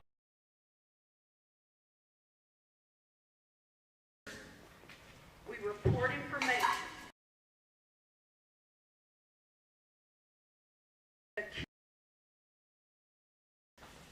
Pointed a finger at anybody. I haven't. This here tonight reporting this meeting. And I badly need it. No, what's the date on that? That's what I'm saying. You need to come up here after this is over and look at her phone. She's got it. I'm sorry, sir. I've got to go get a newspaper out. I'm bringing her to you right now. Go ahead. But no, my point is.